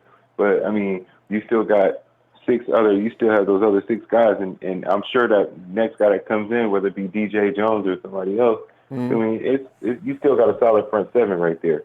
Yeah. Solly could fool us this year. I think we got to work on our secondary. To be honest with you. Yeah. Secondary, because like Sherm, he getting old. He's a veteran presence. You know, but he showed vulnerability last year.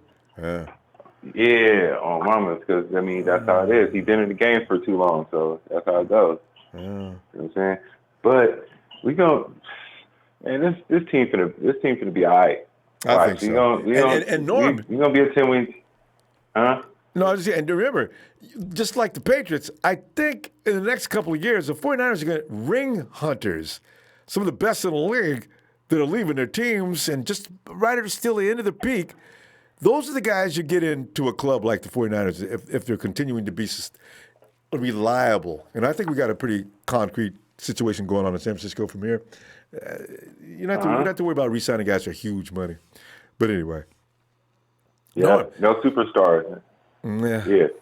Well, Norm, I'm going to see you Friday if you get some time, man. Appreciate you. You know that. Yes, sir. All right. Yes, sir. It's Niners all day. Great to have Norm back. Have a good night, Norm. Good night, man. Let's see if Dollar Bill being a daddy, doing a good job at it. Will. Ronbo, what it do, man? Well, man, we're just looking back at what's happened just from Monday until now. And, trying to size it all up. And are we okay? I mean, what's up? What are you thinking? Man, look, y'all probably gonna talk about me and say crazy stuff in the chat. I don't care, fuck you. But I'm gonna go out. I'm gonna change the whole game up, man. All right. I'm gonna change the whole game. That 13 pick, man, Buckner's gone, bro. That's a piece missing from that rotation. So you got to bring a piece back into it. I'm telling you, man. Hey, I would get Kinlaw, bro. Kinlaw is 6'6", a twin tower like Armstead, 310 pounds, and he runs through offensive tackles like they're pieces of paper. I'm telling you, man, and he make quarterbacks freak out. I mean, he make quarterbacks throw the ball, and when that quarterback throws the ball, it's getting picked and it's getting taken to the house by the DBs of South Carolina. I'm telling you, man, Will, we need to get. Is he going to fall to 13? I guess with all the wide receivers, everybody picking up and everything. I guess he might. They say he's a top 15 prospect. So you get him and you pick up Mims at number 31? No, I'm gonna shake something else up. Okay, I'll trade that. I'll trade that 31 pick to Detroit and get Darius Slay. Whoa! I'll do it, man. I'll do it. You think they take Y'all think I'm crazy, don't you? I'll do it. Look, Ronbo, the reason why I say that, man, because I know everybody's saying, oh, we ain't got the cap money. I tell you what, we all came in this thing before free agency started and said that we ain't have enough cap money to pay Armstead or this or this to do that. And they went and signed this man for an $85 million contract. And we don't even know how the salary cap works. We come in here every weekend, weeknight, weekday, talking about the salary cap. We don't even know how the salary cap works. Parag Marate, man, he's the master. He's the best negotiator in NFL. We have the best one in the NFL, and he always comes out with deals. He always come up with deals where both teams will win. So I don't see why we can't get him and Parag dress it up to where we can get Slay. You got Slay and Sherman, man, it's a wrap. You're gonna have the front seven have an all-day buffet on the quarterback from Sunday in and Sunday out. Why we can't do that? Now we can try to make some trade. We can try to make some trade. We gonna get some more money back because we gonna cut a few players, right? So and plus we can make some trades or whatnot to get up to the higher second round and then get a receiver. Y'all said the wide receivers deep in this draft, right? So Yeah. obviously there's gonna be some good receivers in the second round. So why do that? Why you can't do that? We But we don't have a second round pick though. Huh? We don't have a second round pick yet. Man, I gather up some players and send them off for a second round pick. That's what I would do. Not just one, a couple. Yeah. All right. Because Goodwin ain't worth the second. Only thing he's valued for is his speed. He can't catch the damn football. You got Breida. All you can depend on is his speed. He's fumbling the ball like crazy. And you know what he did against Green Bay during trash time. He fumbled the damn football. You know that pissed Kyle off. Dante Pettis ain't no man. He ain't no man. He weak. He web-handed. He play with cats. You know what I'm saying? So, Hey, well, I mean, the thing is, you're going to have to give up next year's high round draft picks in order to get into the second round this year, I think. With that, Ronbo, now you got a point. You got a point. We can do that. And use that 31st pick to get a wide receiver. You can do that. You're right, Ronbo. We can give up a next year if Detroit would take it.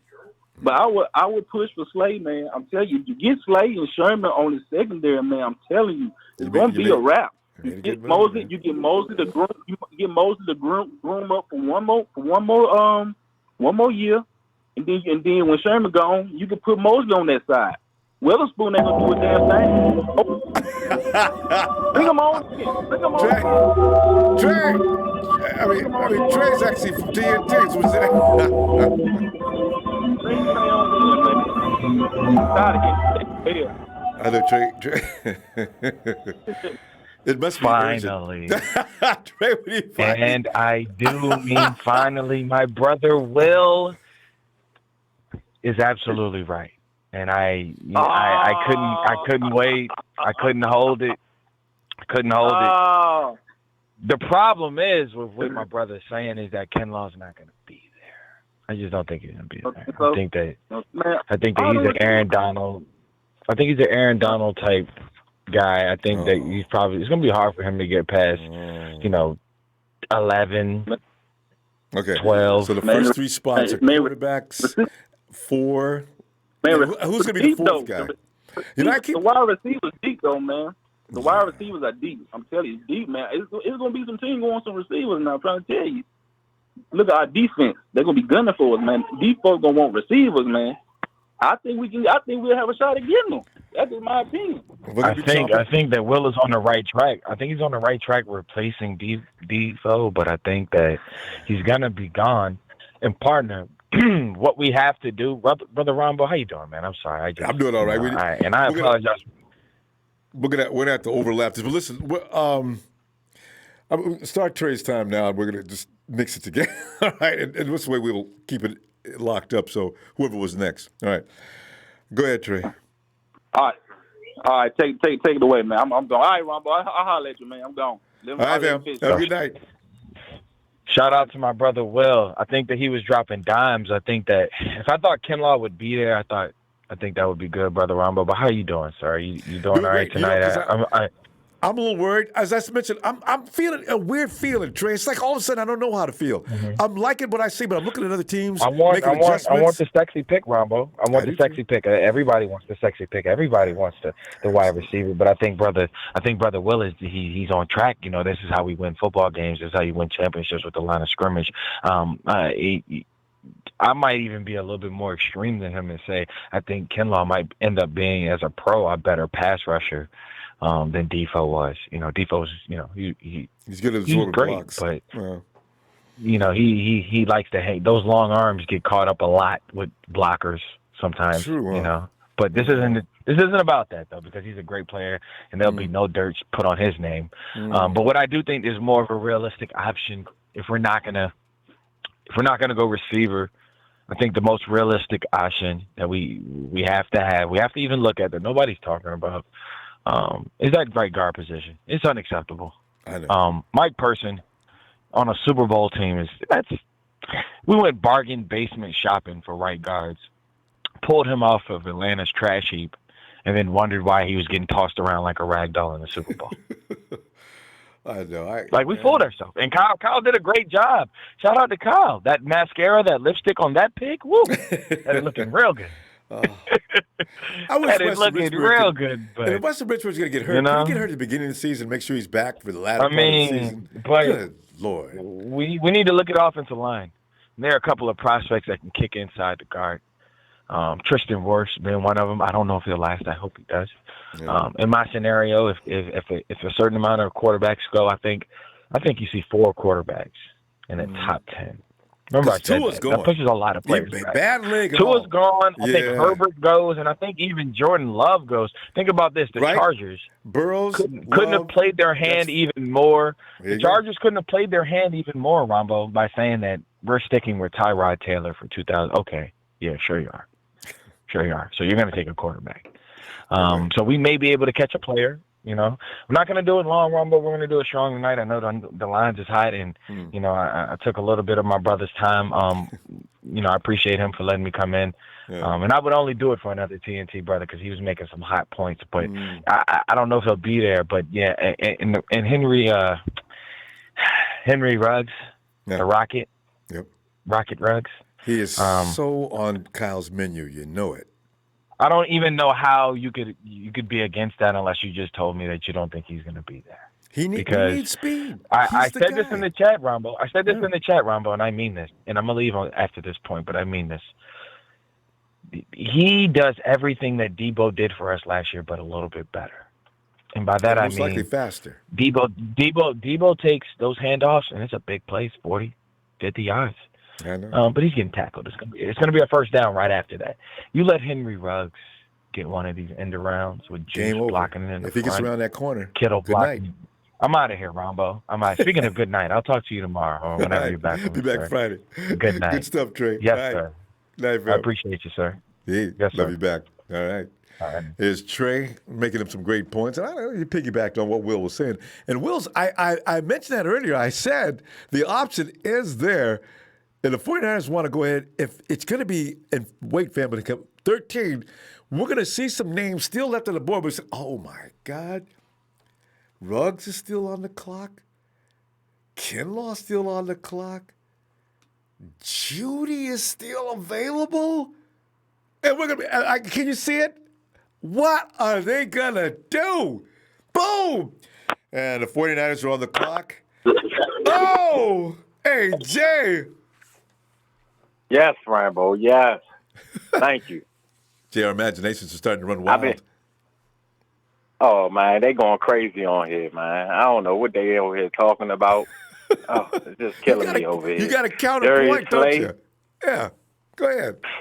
I don't understand. Are y'all looking at the same team I look at every day? Are we talking about fans, or are we just I don't understand where we coming from. Darius Slay, for one. Yeah, well, listen, he wanted to be the highest paid corner. Is that right?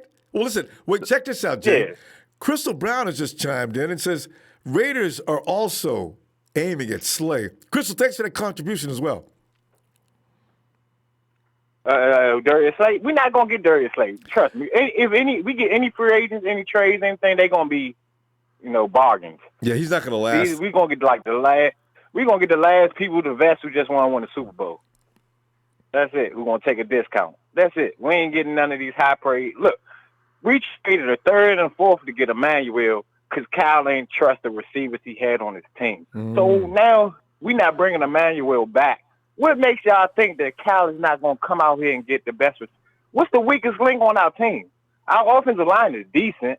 It ain't the best, but it's good. It's good enough to get us to the Super Bowl. True. Our defensive line, that's the strongest point on our team. We had, waves of people coming in. So other than the secondary, maybe corners, wide receivers, he only played 3 receivers down the stretch. No, he didn't trust anybody else. With Richie James and Pettis dressed on the sideline, he didn't play them. Kyle ain't got no confidence in them. And do y'all got confidence in Trent Taylor? Like y'all said, ain't played good in 2 years, been injured. And Jalen Hurts is coming off a back injury. That's scary. Wide receiver is our biggest need. We don't need – Solomon Thomas had 3 sacks last year. That's playing part-time. And that was playing on the DN too. So now he moved down to the 3 technique where he probably start. It probably does better. So and he probably, Jay, he got more. If we were sitting in court and you walked in even the defense or prosecution couldn't say objection, Your Honor. Because, I mean, you're making absolutely solid points.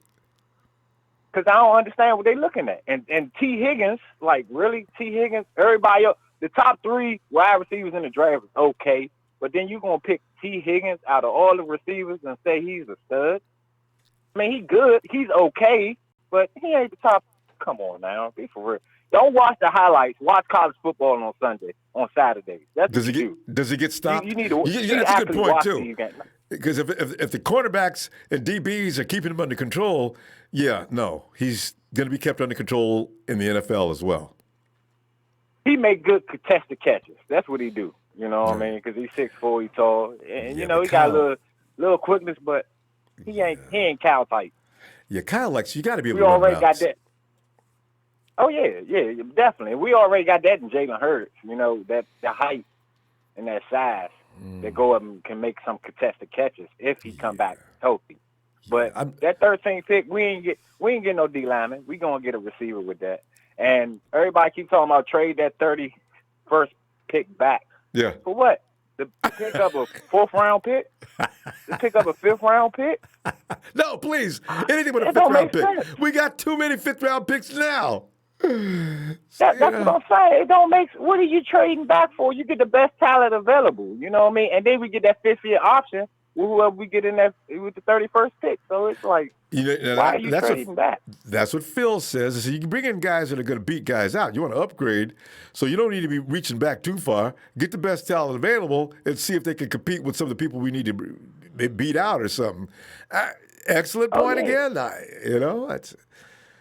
31. And we need to stop making it seem like this regime just all they picks in the late rounds and all they picks been gold, because they haven't. They came good with DJ, Fred, Jones. And Greenlaw, and then Kittle. He found Kittle. And Trent Taylor would have been good if he could stay healthy. Yeah, but he can't stay healthy. That's true. I mean. Who else can we really say that we got like all they picks that's been solid though? We forgot about Williams, the running back. Adrian Claiborne is gone.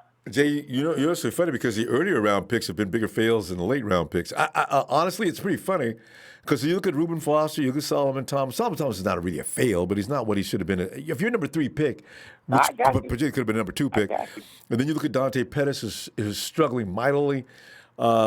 Fred is like we picked up Red in the 3rd or 4th round.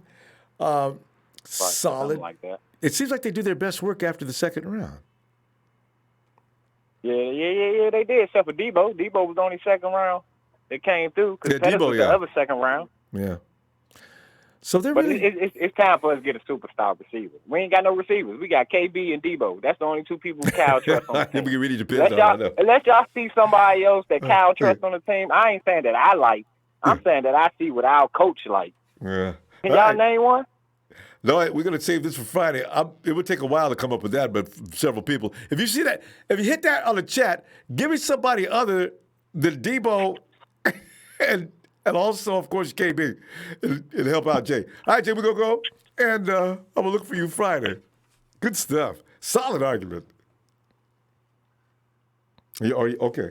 Hey, Ray. What's up, Ronbo?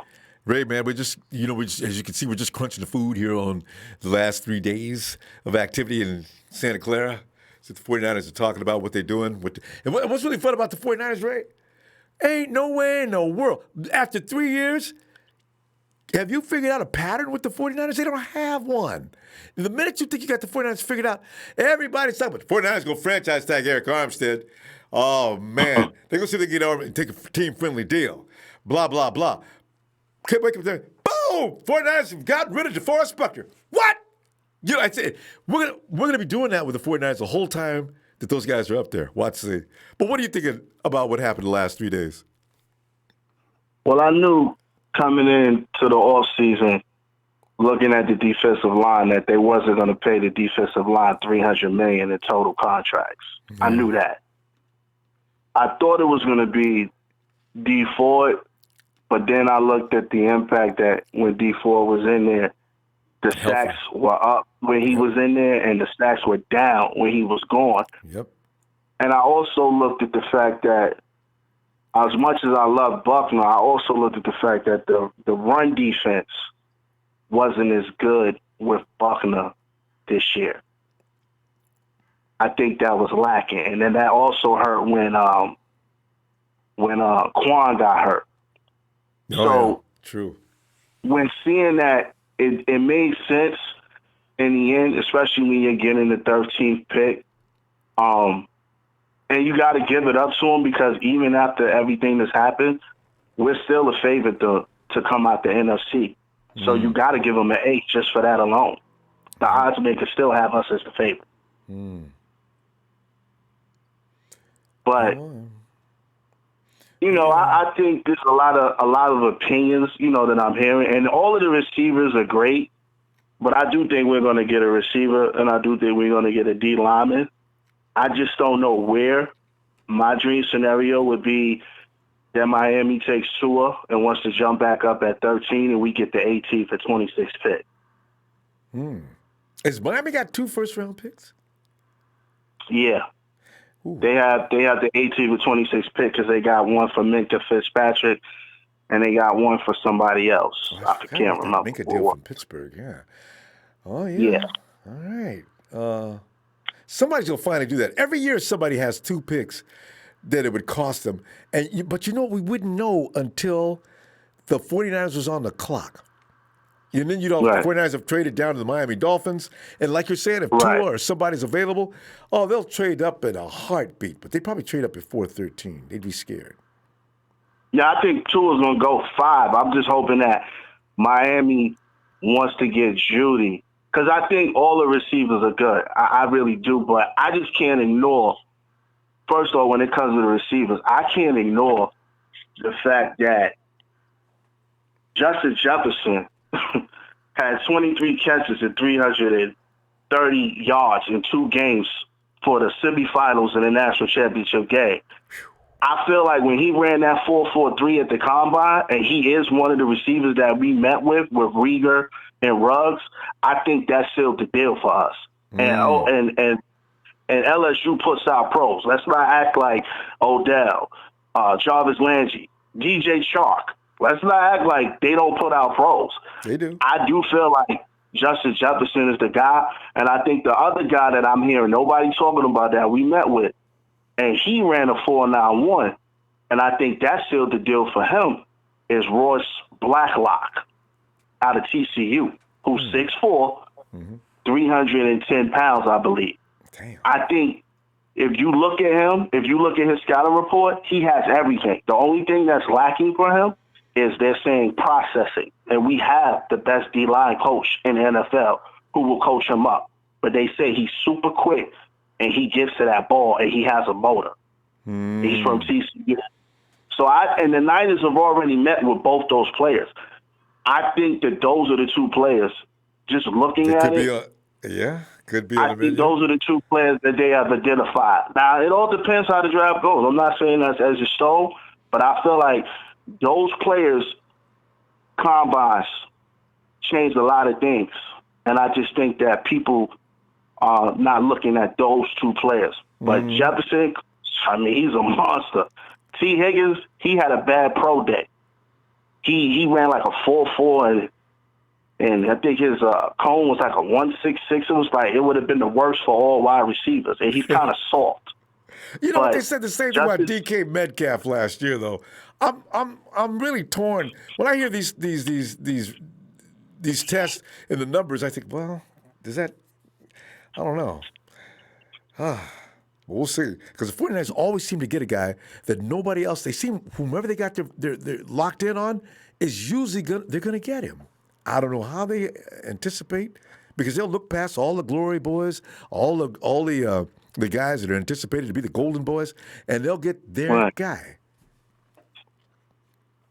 Yeah, I'm feeling Justin Jefferson and Ross Blacklock. Yeah. That's the 2 players that I think that they're going to get, and I think that that's who they're looking at.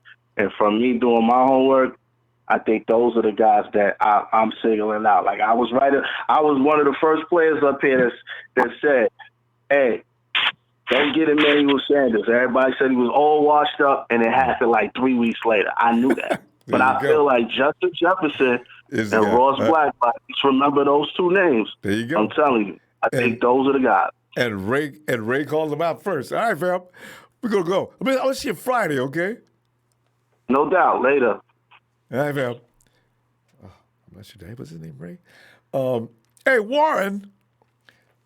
What's that? What's going on, Ronbo? Warren, man, we're just looking back and wondering if the last 3 days have been a good thing for us, or is this part of a master plan we need to wait a minute on? And if you got any grading for what just happened, what do you think?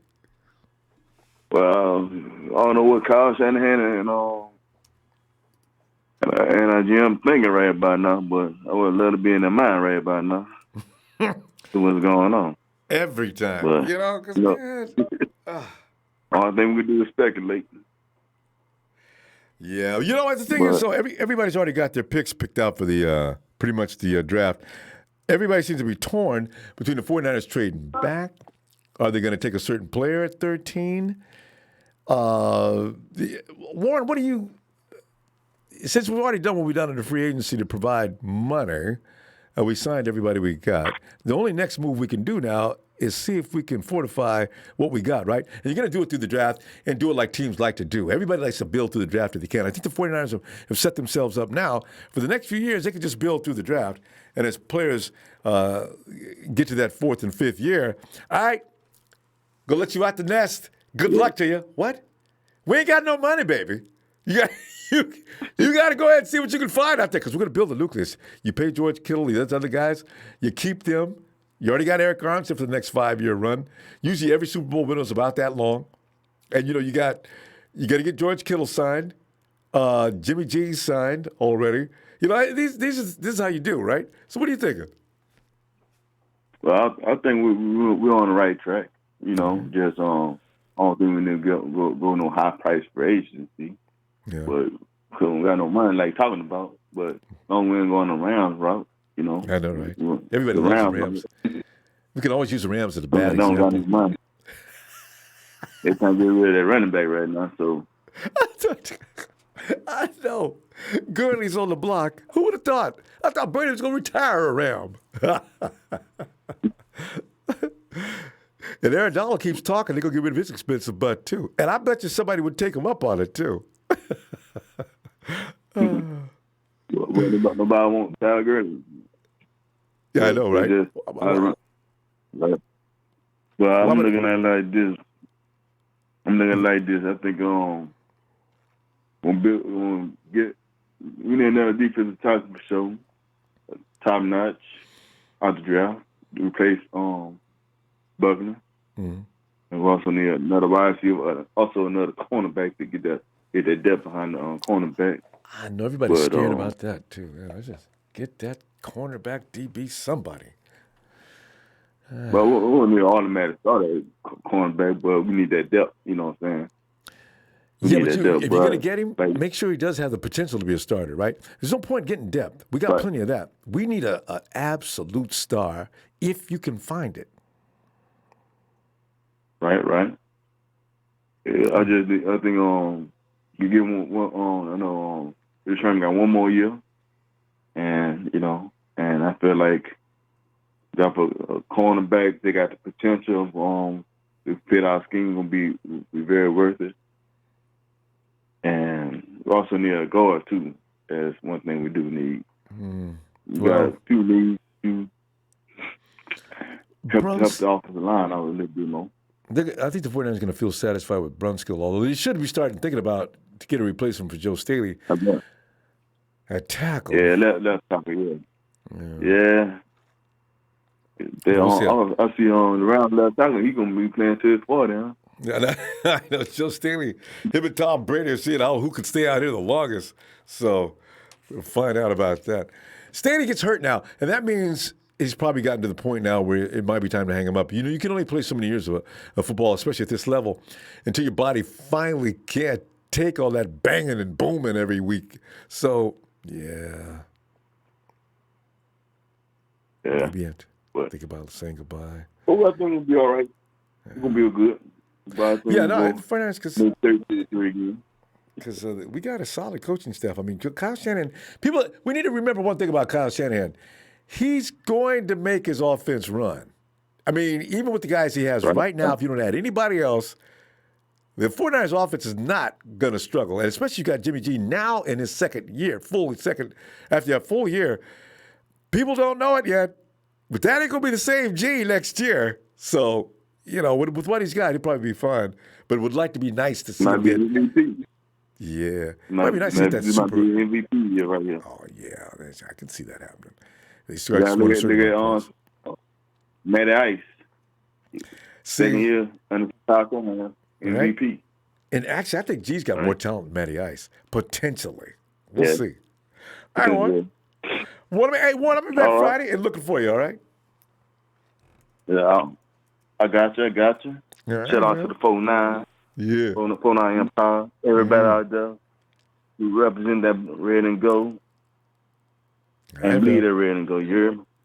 All right, got you. All right, Warren. See you Friday. Night. All right. Hey, John V, I see that little green guy jumping around. Thanks, John. Let's get IB. Ronbo. IB, man, now we get back and see what the 49ers did, try to figure out did they do the right thing? And probably did, but it's hard to see right now. I don't know about you, IB, but I'm still scared of what's happening next to Eric Armstead. Deforest Buckner, he didn't look all that fabulous last year, but some of the things he does may have had a lot to do with some of the good things the other dudes did, in particular, Eric Armstead. Everybody's already said, man, Armstead needs Buckner, man. And overpaid Eric Armstead. If anything, they should have made him split that money up with Buckner. Hey, you know what, man? I don't know, man. Let's see what he looks like next year without Buck. What do you think, IB? I thought the same. I thought the same thing at first, but now I'm saying, replace Buckner with Armstead. I know Armstead is versatile enough to play both. So, let him fill that gap, and then throw in DJ Jones, or who I would like to see if we pick up somebody in the free agency. It's a little different, but I would like to see Leonard Floyd. Let him rotate on the Chicago? edges with yes, sir. I wanted him when first year when he was coming out of school. I said, man, Leonard Floyd. Yes, sir. And he's quick. He's like another D Ford out there, man. You know what I'm saying? As far as getting past them edges. He's got that long wing build. He's like Aldon Smith in a way, too. And he's disciplined, and I think, like I said, Armstead knows how to play both. So I think them interacting, plus with DJ Jones pushing up through the center, I think, that's something right there. If not, I like what's his name, Ellis Henry, I believe his name is from the Broncos. So I mean, is he a free agent, or are you talking a trade? Yes, sir. No, he's a free agent as well. Oh. I mean, Sue's a good player. Don't get me wrong, but I just think right now Sue is a little. It would be and this is no disrespect to Sherm, but it would be like throwing Sherm at the nickel. You know what I'm saying? And Sue is strong. Sue's strong. He ain't gonna lose his strength, but I think we need that mobility instead of speed, fishing for somebody who could do it. Yeah, especially Armstead know how to do it. Yeah. And he can run. Armstead got 12 sacks last year, so let him go back doing what he do. Let him rotate and stunt, grab somebody like Floyd. Yeah, and also Sue takes off. He takes off the whole season. When he played with the Rams, I noticed Sue wasn't busy all the time, and he didn't show up until the Super Bowl. It was too late. Oh, damn, they saying Floyd just got signed by the Rams. Oh, no! The Rams picked up Floyd? See how quick it worked? Damn. Man, they money hungry. They money hungry though. That's the Well, the Rams Rams for ain't got you no though. money. I don't know how they did it. I don't know when the Rams picked these deals. I don't know how Floyd must have agreed to some small amount filled with incentive He contract, wanted to I play guess. on the West Coast. Yeah, everybody want to come to the West Coast. Oh yeah. Shoot, Floyd is Mhm. better than Fowler, as far as I'm concerned. I think so. I think he's a sleeper. I think he's a sleeper. But if we looking for that push though, Ellis Henry. But with the 13th though, I do agree. I do believe that we going with a receiver. And I was heavy on Lamb, but I think it's going to be Judy. Me personally, that's what I would like to see. I'm not big on Chase. I seen his tape, and his tape didn't show me much. You know what I'm saying? A lot of people share that opinion too. So I'm thinking I gotta go see Lamb, see what people are talking about. So No. I'm talking about on Chase Claypool's tape. Okay. Lamb's tape was great. Lamb's tape was great, but I think thought so too. When I see him doing that 360 in there, I was already sold. But that's not the whole thing. Mm-hmm. You got to be able to do some other things. But yeah, okay. The guy named I think Judy. I think Judy is Jerry Judy is everybody got their opinion, but I think Judy is a more solid. He seemed to be a more pro style, receiver. I don't think we need a big receiver on the outside. I think we need somebody quick that's gonna get off the blocks quick. You know what I'm saying? I agree. I don't like guys that are going up and go out muscle and big somebody up. I want a receiver that can go out there and break and get in the open. This is more important to me than the guy 50-50 ball. That kind of guy is going to he's not going to win every battle. So I think we trade in the 31st. They saying that we can't get nothing for the 31st. I think we can get two second-round picks for the 31st, or possibly a second and a third. I mean, hey, we just traded Buckner for a first-round pick. Yeah, you know what I'm saying? Yeah, so well, that makes sense. But I mean, 31, because I'm already close to the first round. Well, it depends on how late in the second round we're talking to, though. Mm-hmm. And there's something somebody's going Diggs after. just went for a first round. Diggs just went for a first round as well. So you know what I'm saying? I think it's possible to come draft day. Them guys get thirsty. They want to get back in them rounds. So yeah, we'll we see traded how up to get Ruben with that. Was it a 31? I think we traded up into the first round to get Ruben. And Lord I have don't think mercy, it was 31. I think it was lower than that. 32 then. Yeah. No, it was the Seahawks, I think. And they just got their butt whooped in the Super Bowl. well, I mean, I think it was higher than that. That pick kills me, man. I don't know what happened with Rube, man. God. We got to go, fam. I mean, let me see you Friday, okay? All right. All right, fam. Have a good night. Yes, sir. Yep. Yeah, have a good night. You too. Yeah. Hey, and Guerrero. Hey, Ronbo, are we getting stronger on defense and offense? Yeah. Hey, I tell you, Guerrero, we're getting strong on offense just by maturity alone. I'm looking at that like last year at this time, I knew we were lacking maturity. We ain't lacking no maturity now. The 49ers have been battle hardened. Go all the way to the Super Bowl. We got plenty of playoff experience now. Got to the Super Bowl, which is essential for next year, actually. And the 49ers are talking about, we can't play no more. It was too much work. We're not hungry anymore. No, that ain't happening, man. Kyle's got them minds right where they need to be. If we could just get some off-season training in, I'm so worried about that. Leon! What up, Ronbo? Leon, man, I'm just sitting here going over what we just saw in the last 3 days. I give him a B plus until I see more, and I might go back and give it a higher grade. But Leon, what do you think about the last 3 days? First thing, I think we just all have to not be so attached to Deforest Buckner anymore. He's gone. And we got a 13th pick for him. And think about how long we've all been saying we need to add a number one receiver, even though most of us think Debo's our number one receiver. So we need to add somebody that's going to take the top off. Now we have the opportunity to do that. So we wouldn't have been. And think about it like this: what if we would have kept Deforest Buckner, kept Armstead, and then next year when Kittle comes around, You got no money. we end up losing him? So I mean, if I had to lose somebody, it would be him. And just like everybody else has said tonight and yesterday, they offered him more than one deal, and he turned both of them down. So it's like, come on, man. Is it about you or is it about the 49ers? So at the end of the day, they kept the guy that wanted to be a 49er, and they let the guy go and got a higher draft pick for the guy that wanted to just get the Brinks truck backed up for him. There you go. So, I mean, that's all this really is about, man. I mean, and as far as everything else, I think we did everything else smart. We re-signed Jimmy Ward. You know, Garland is back. You know, we restructured McKinnon, which gives him a chance to at least hopefully this time show what he could do. And, you know, we'll go from there. But I'm excited for the draft, Ronbo. Like, we're going to get one of these 3 wide receivers. I don't know which one. All of them are good, but we're going to get one of them.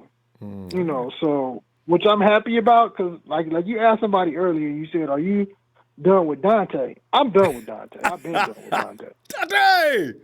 Dante! So, you know, we could go ahead and get Jerry Jeudy, CD Lamb, or Ruggs. It's perfectly fine with me. And then, you know, something Dre said that I don't think any of us have really thought about is the whole Trent Taylor foot situation. I know. You know, I'm hoping that Trent Taylor's foot is 100% and he can come back and be the old Trent Taylor before the injury. Gotta be such a plus. Because that would make everything work. Right, that would be great. And Jalen Hurd as well. So, you know, I think we're sitting in a good spot. I mean, I kind of want us to trade the 31st, but only if it's going to get us a second or a third. If we're going to end up with another 4th and a 5th, then let's stay where we are and get another quality player. Like you said earlier, we need people that are going to start. So if we could get 2 starters off the first round, a receiver, and whoever else we want to pick at 31, I think we've had a good draft. You know, whatever else happens after that is just icing on the cake. Because we're not trying to fill this team up with picks and take selections. We're already a Super Bowl team. So that's why when Phil said you need to keep first round picks because you're not looking for fillers anymore or guys you're going to bring in to cut. That's a waste of pick. I said, whoa, there it is. Right. That's the gospel truth. Yeah. Right. So, you know, I think we're on the right track, man. You know, Deforest Buckner, you know, gave us good service for the years he was with us. Too bad he couldn't get a Super Bowl this year, but hey, too bad everybody's life goes on. Over $20 million? God, Defo? Right. But come on, man. You know, everybody's life goes on. We've all switched jobs and changed jobs and moved here and moved there. So it's no different for him, man. You know, hopefully he has more success in Indianapolis, but we're trying to win multiple Super Bowls, Ronbo, so we can't worry about the guy that only wants money. So we'll be all right, man. I thought he liked being a 49er. You know, you can take him for the team. I guess he likes money more than he likes being a 49er. So, no, but you know, 18 good for him. That's not a weak contract. Yeah, I mean, people can live off of $18 million, Defo. Right, exactly, man. So you know, good for him. He got his money. You know, he may have sacrificed his money for a Super Bowl, but hey, that's on him. Yeah. We're trying to win a Super Bowl. So let's go get the Super Bowl. It depends on where your priorities are. Yeah, okay. Exactly. Let's go get the Super Bowl, Ronbo. So I'm not gonna hold you. I know it's starting to run late, man. But like I always say, Niners since a minor was a nation to an empire, and let's get back on Friday, bro. Yeah. Night, Leon. Appreciate you, fam. Night, Ronbo. Appreciate you too, bro. Thanks. He is. Hey, and here he comes. Shay. Oh.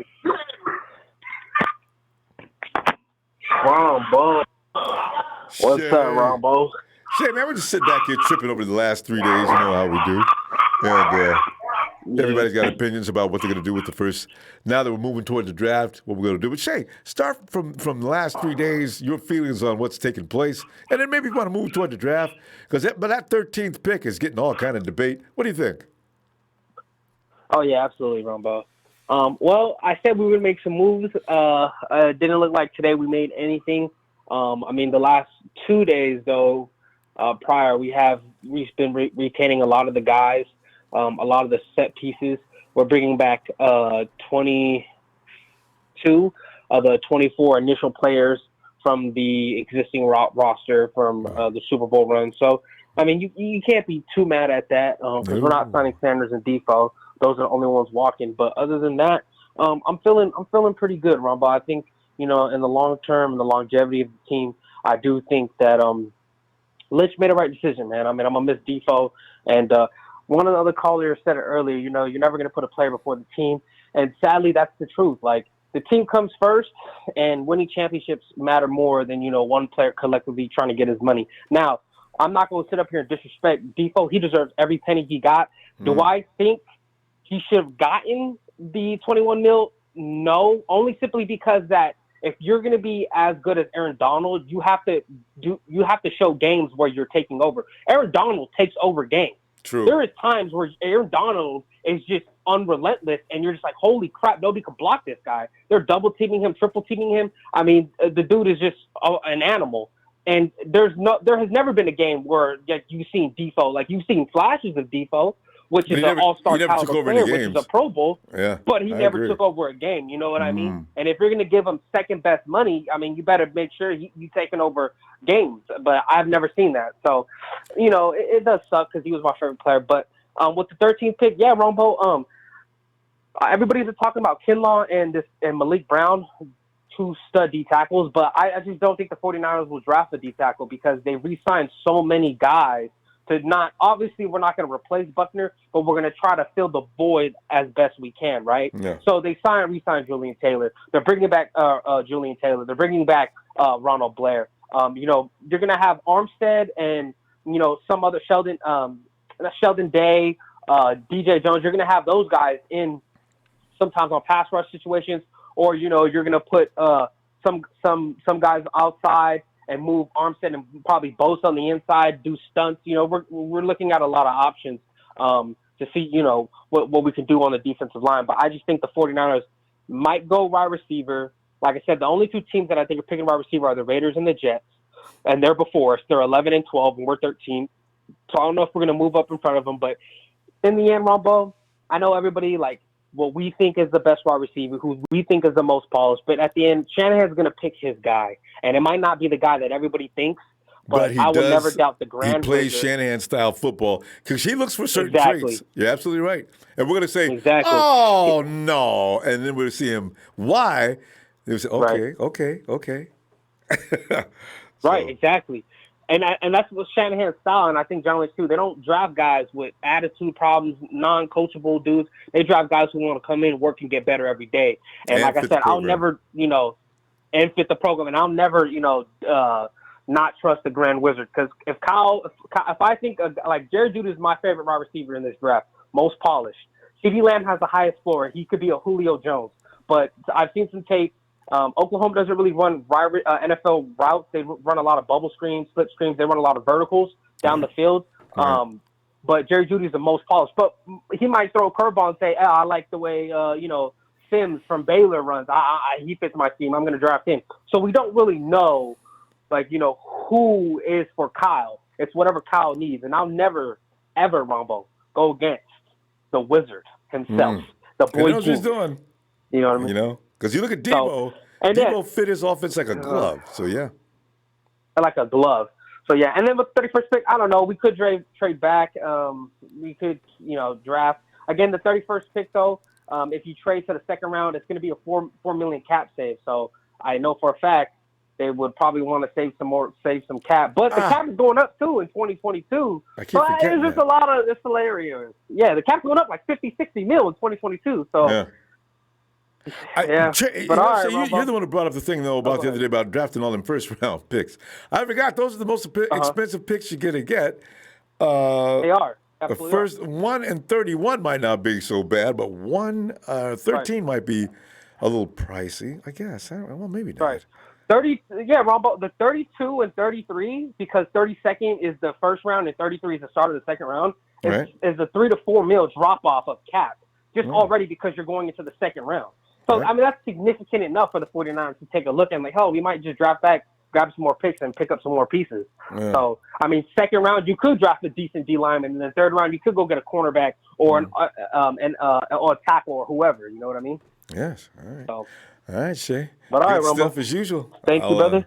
All right. Hey, great platform. Shout out to my TNT brothers, Will, Dre, Trey, Big Show, Jerry Fresh, Russo, all my guys, Ronbo. Thank you again for always giving us a platform. And I just want to give all my faithful shout out. Guys, it's just opinions. At the end of the day, it's all love, man. 49 fans, we all love each other. We come here together to talk 49er football. You know what I mean? No arguing, no nothing. It's all opinions and speculations. And thanks, Ronbo, for always giving us that platform, brother. You're the best in the world, man. Thanks, fam. Appreciate you. Huh? All right, Shay. And Shay brings up a good point. Would y'all stop making Dre mad? Don't call his name and say something he didn't appreciate. You know he's going to come and get you. I gotta love Dre. Hey, John V. Put it on. Hey, Ronbo. What's happening, brother? Well, John, you know, we're raking over the fire's already out. We're just raking through the ashes now to see if anything's still burning. Yeah. But, you know, it's really funny. It's like everybody has an opinion about Deforest Buckner. It's sort of funny, John, because 2 weeks ago we loved Deforest Buckner like he was your blood brother, right? Now we're finding things to not like about him. We're saying he may have fallen off a little bit. He's greedy. You know, this is how we make ourselves feel better. I'm telling you right now, though, I am concerned about what he was doing over there and how it is going to affect that defensive line. But that is what we got to deal with going forward. And the 49ers, I trust these guys like you probably do too. But what do you think about the last 3 days? Well, the last 3 days have been pretty. I don't know, Rumbo. They've been. It's like bittersweet, man. I mean, I hate to see Buckner go. I hate to see an end of an era like that. But over here, I'm used to that. We lost LeBron twice, so I know what it's like to lose a generational guy. He may be back. You're right. Thank God I was never a Browns fan. That would have been just a lifelong disaster. But I mean, I don't know, Rumbo. I wish he would have taken the 18. I really don't see much of the difference. I really wish. I just thought, with the chemistry that they have there, that maybe he would have put those $3 million behind him for a little bit. I don't know. I wish he would have given us a chance, but right, it's just $3 million. D, come on, man. I mean, come on, man. That's what I say. And I mean, now look at us. We're reaching at straws for 3 receivers that. Who's to say that we're even going to get our hands on one of those guys, Ronbo? Ruggs, Judy, Lamb. I mean, who says we will even get our hand on one of those guys? Well, even another thing is, John, is Kyle. Look, Kyle has a thing about going away from the popular. People love this guy and this guy and this guy. Kyle, these guys aren't even on his radar. He'll be looking at somebody else. Except, Debo, he got Debo. That was everybody noticed Debo. But Debo wasn't the guy I thought he was going to get. I thought he was going to get the one of the Brown brothers, not Hollywood Brown, but the other guy. And what does he do? He picks Debo. I mean, I don't know, Ronbo. I see something. We're very similar in the respect that the way we think in regards to you let Buckner go.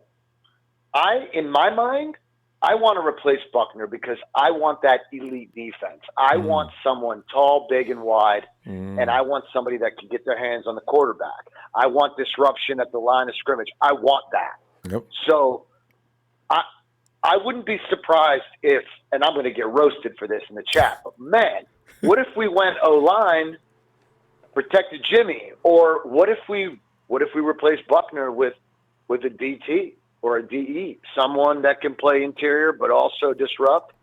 I don't know. John, it would be right in line with the formula. It's all by formula. You get rid of the high-priced kid, and you go get another one on the draft that he may not be as good as this one, but he's going to be somewhere close. And that's all you need for that defensive line because you already got – in fact, we're talking about guys who take over games. Look for Nick Bosa to start taking over games probably next year. Then you put the other guys in around him. And now you've got a force that's probably equal to what we had. Are we going to keep Bosa on the end, Ronbo? He may become J.J. Watt. He may start moving wherever he thinks he can do the most damage. They gave him that last year. They gave him that after D Ford went down. Nick will start giving carte blanche to wherever he thinks. It's all your call, Nick. Wherever you want to slot yourself up, go ahead. I forget which games those were, but a couple of games that happened. Look for that to start happening soon. Well, that's what we need. We need to make it seem like Buckner isn't there, but we need to be just as productive as if he were. Yeah. I know that's praising a ghost right now, but I don't know. That's the bittersweet part. That's the hard part of losing a player that we love like that. Especially that. And I know we shouldn't fall in love with players, but I do. I love my players, and I can't handle it. I'm not going to stop. John, don't stop. You're not going to be. You can't fight it. It's a natural inclination. Yeah. I can't just not. I can't look at players that cold. If I like a player, LeBron I really do. leaves Cleveland. LeBron leaves Cleveland. When he's there, it was like Disneyland. When he left, it's like Gotham City. Just shit, gray, eerie. Cloudy and rainy every day, even on sunny days. You got it's that dark always cloud cloudy and rainy, but when LeBron was in Cleveland, we were in the playoffs. We were competing. Sun was shining. Now we're at the bottom of the barrel. But I'm happy with the way things have gone, and again, it's bittersweet losing Buckner, but we've maintained. We got Garland, and anybody that knows how important that center is to Kyle's offense, that's crucial. I was surprised it was only 1 year, though. Not going to lie. You're going to see that a lot going forward, John. As long as the Super Bowl window's open, the 49ers are not going to make long commitments. Yeah. They're going to want shed if they can, Because that's what you look at Sanders, but they gave away a third round and a fifth round pick. Is that what it was? To me, that was a lot. That's a lot of picks you just let walk. Anyway. I know the investment went upside down with Sanders, and I still don't know what's going to happen. So we'll find out, Ronbo. When are you coming back? Friday, John. Be looking for you then, Friday. too. All right, my man. All right, you man. bet. I'll see you then, Ronbo. All right, you got John. it, brother. Always a pleasure, my man. I appreciate everything you do. Thanks, John. Good night, Looking brother. forward to hearing from you Friday. Night. You got it. Good night. Bye-bye. Poor John. He's talking about LeBron. LeBron has broken the hearts of people in Miami. And, man, the Lakers don't know it, but LeBron's leaving as soon as his son gets drafted. I want to play with my son. Hey, Shay. Oh, thanks, Shay. Says thank you, Ronbo, for the opportunity. Much love, brother. Thanks, Shay, for that contribution, too, man. You always, Shay, you all are looking forward to hearing from you Friday. There he is. Forget about it. It's Niner Mike. Hey, Mike.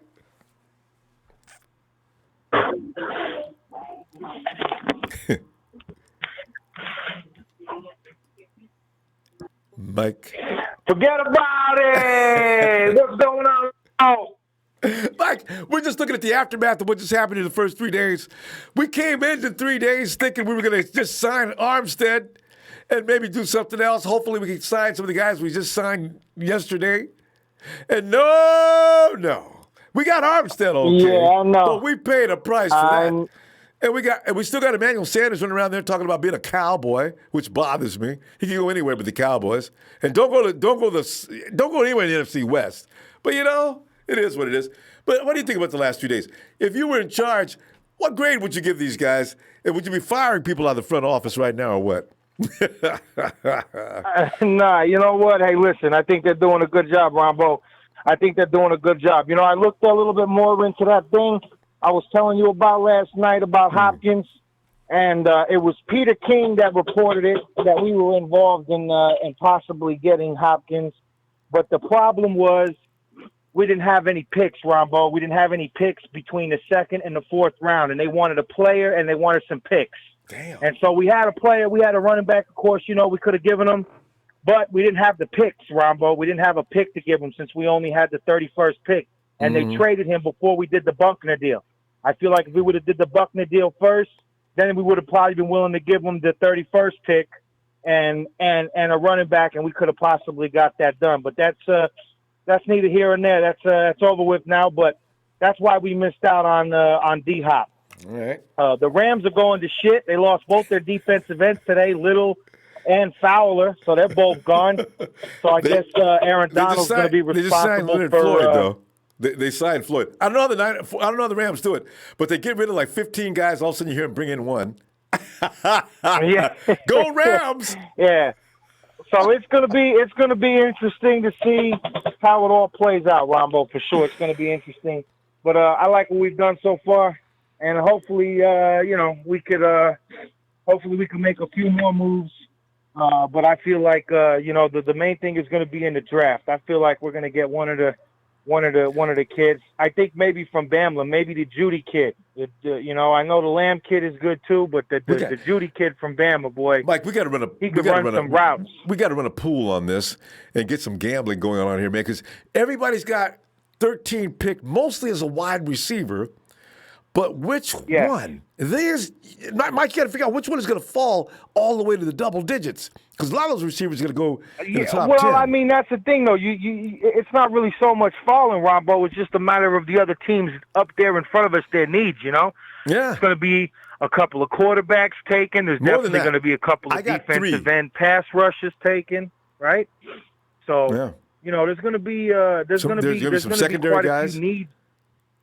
Yeah, there's going to be quite a few needs up there in front of us, But I think we definitely need secondary help because Sherman's not getting any younger, And he's getting slower. As far as I know you were talking about Emmanuel Sanders. Look, here's the deal: we gave up what we gave up to the Broncos for him to do exactly what we did. He was supposed to be the piece to help us get to the Super Bowl. Now, unfortunately, we did all that, but we just couldn't finish. Yep. Yeah, we couldn't finish. So I think that's really what that was. If he wants a lot of money, he can go to the Whack Dak and the Cowboys over there. That's fine with me. He's a Texas kid anyway, SMU product. He goes to Dallas every offseason to train. So, I could definitely see him going out there and not having a problem. But I think Shanahan already made up his mind. I think if we would have wanted Sanders back, we would have made that happen already. Long before now. I definitely. I think we got pretty much everyone that we wanted back. Maybe one or two more guys that might end up, still getting picked up by us. But I think the rest of it's going to be coming into the draft. And, as far as for the missing pieces, we're going to get roster fillers, but we need the missing pieces. And we need to put another beast right there alongside Deebo Samuel.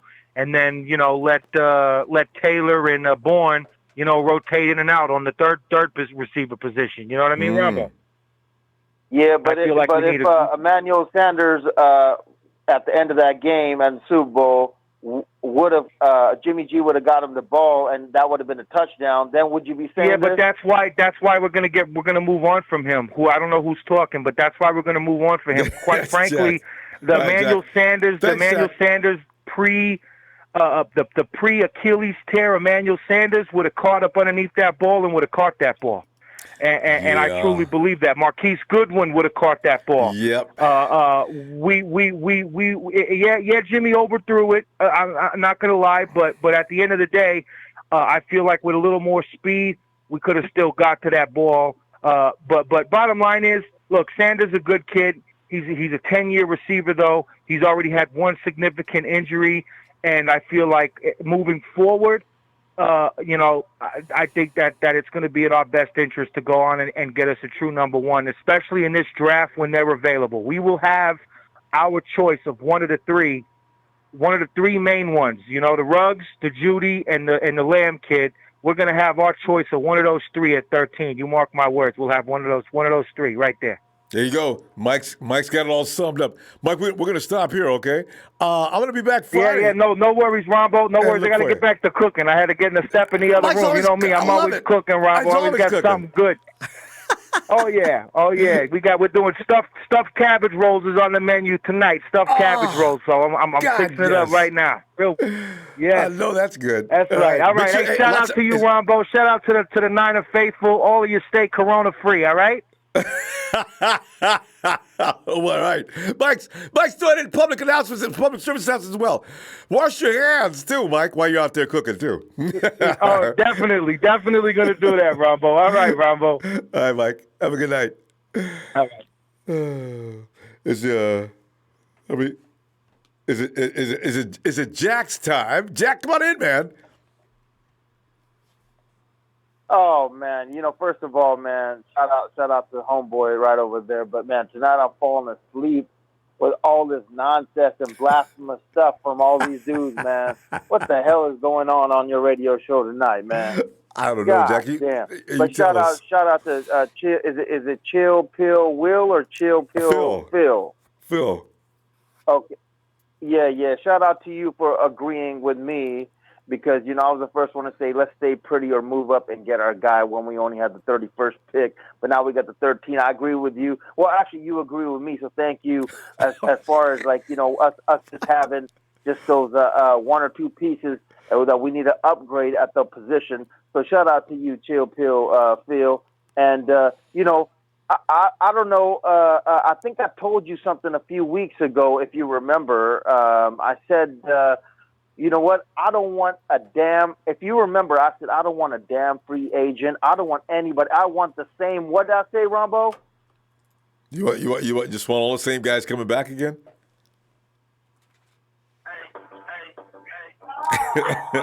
Same squad, baby. Well, that's right.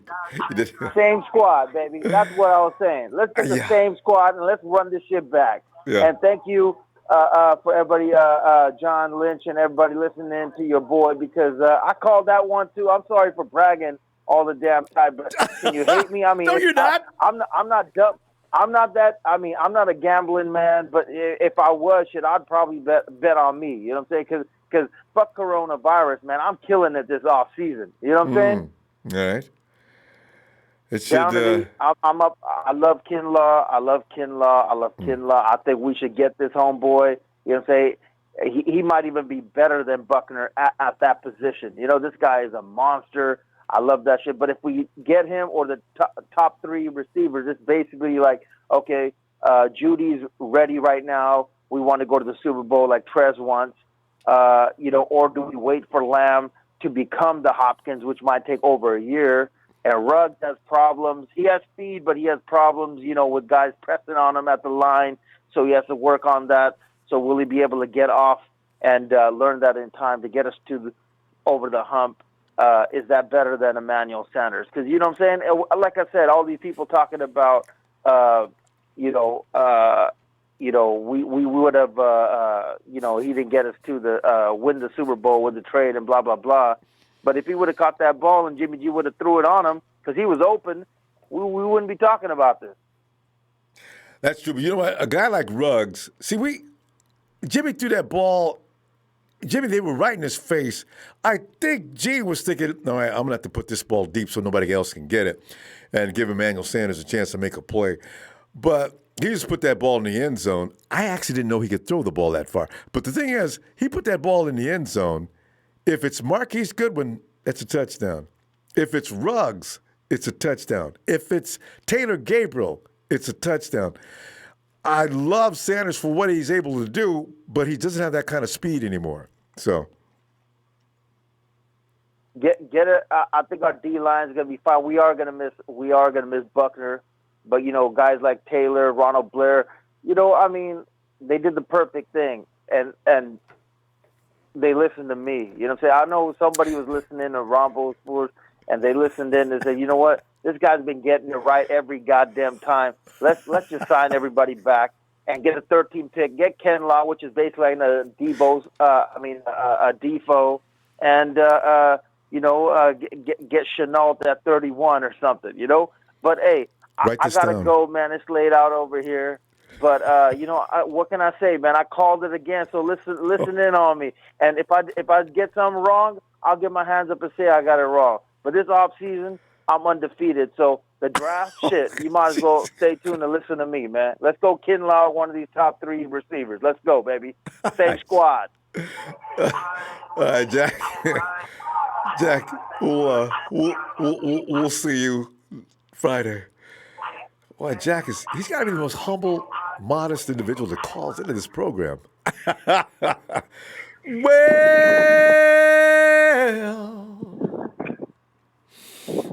Well, it's a big show. It's a big show on tonight. Show.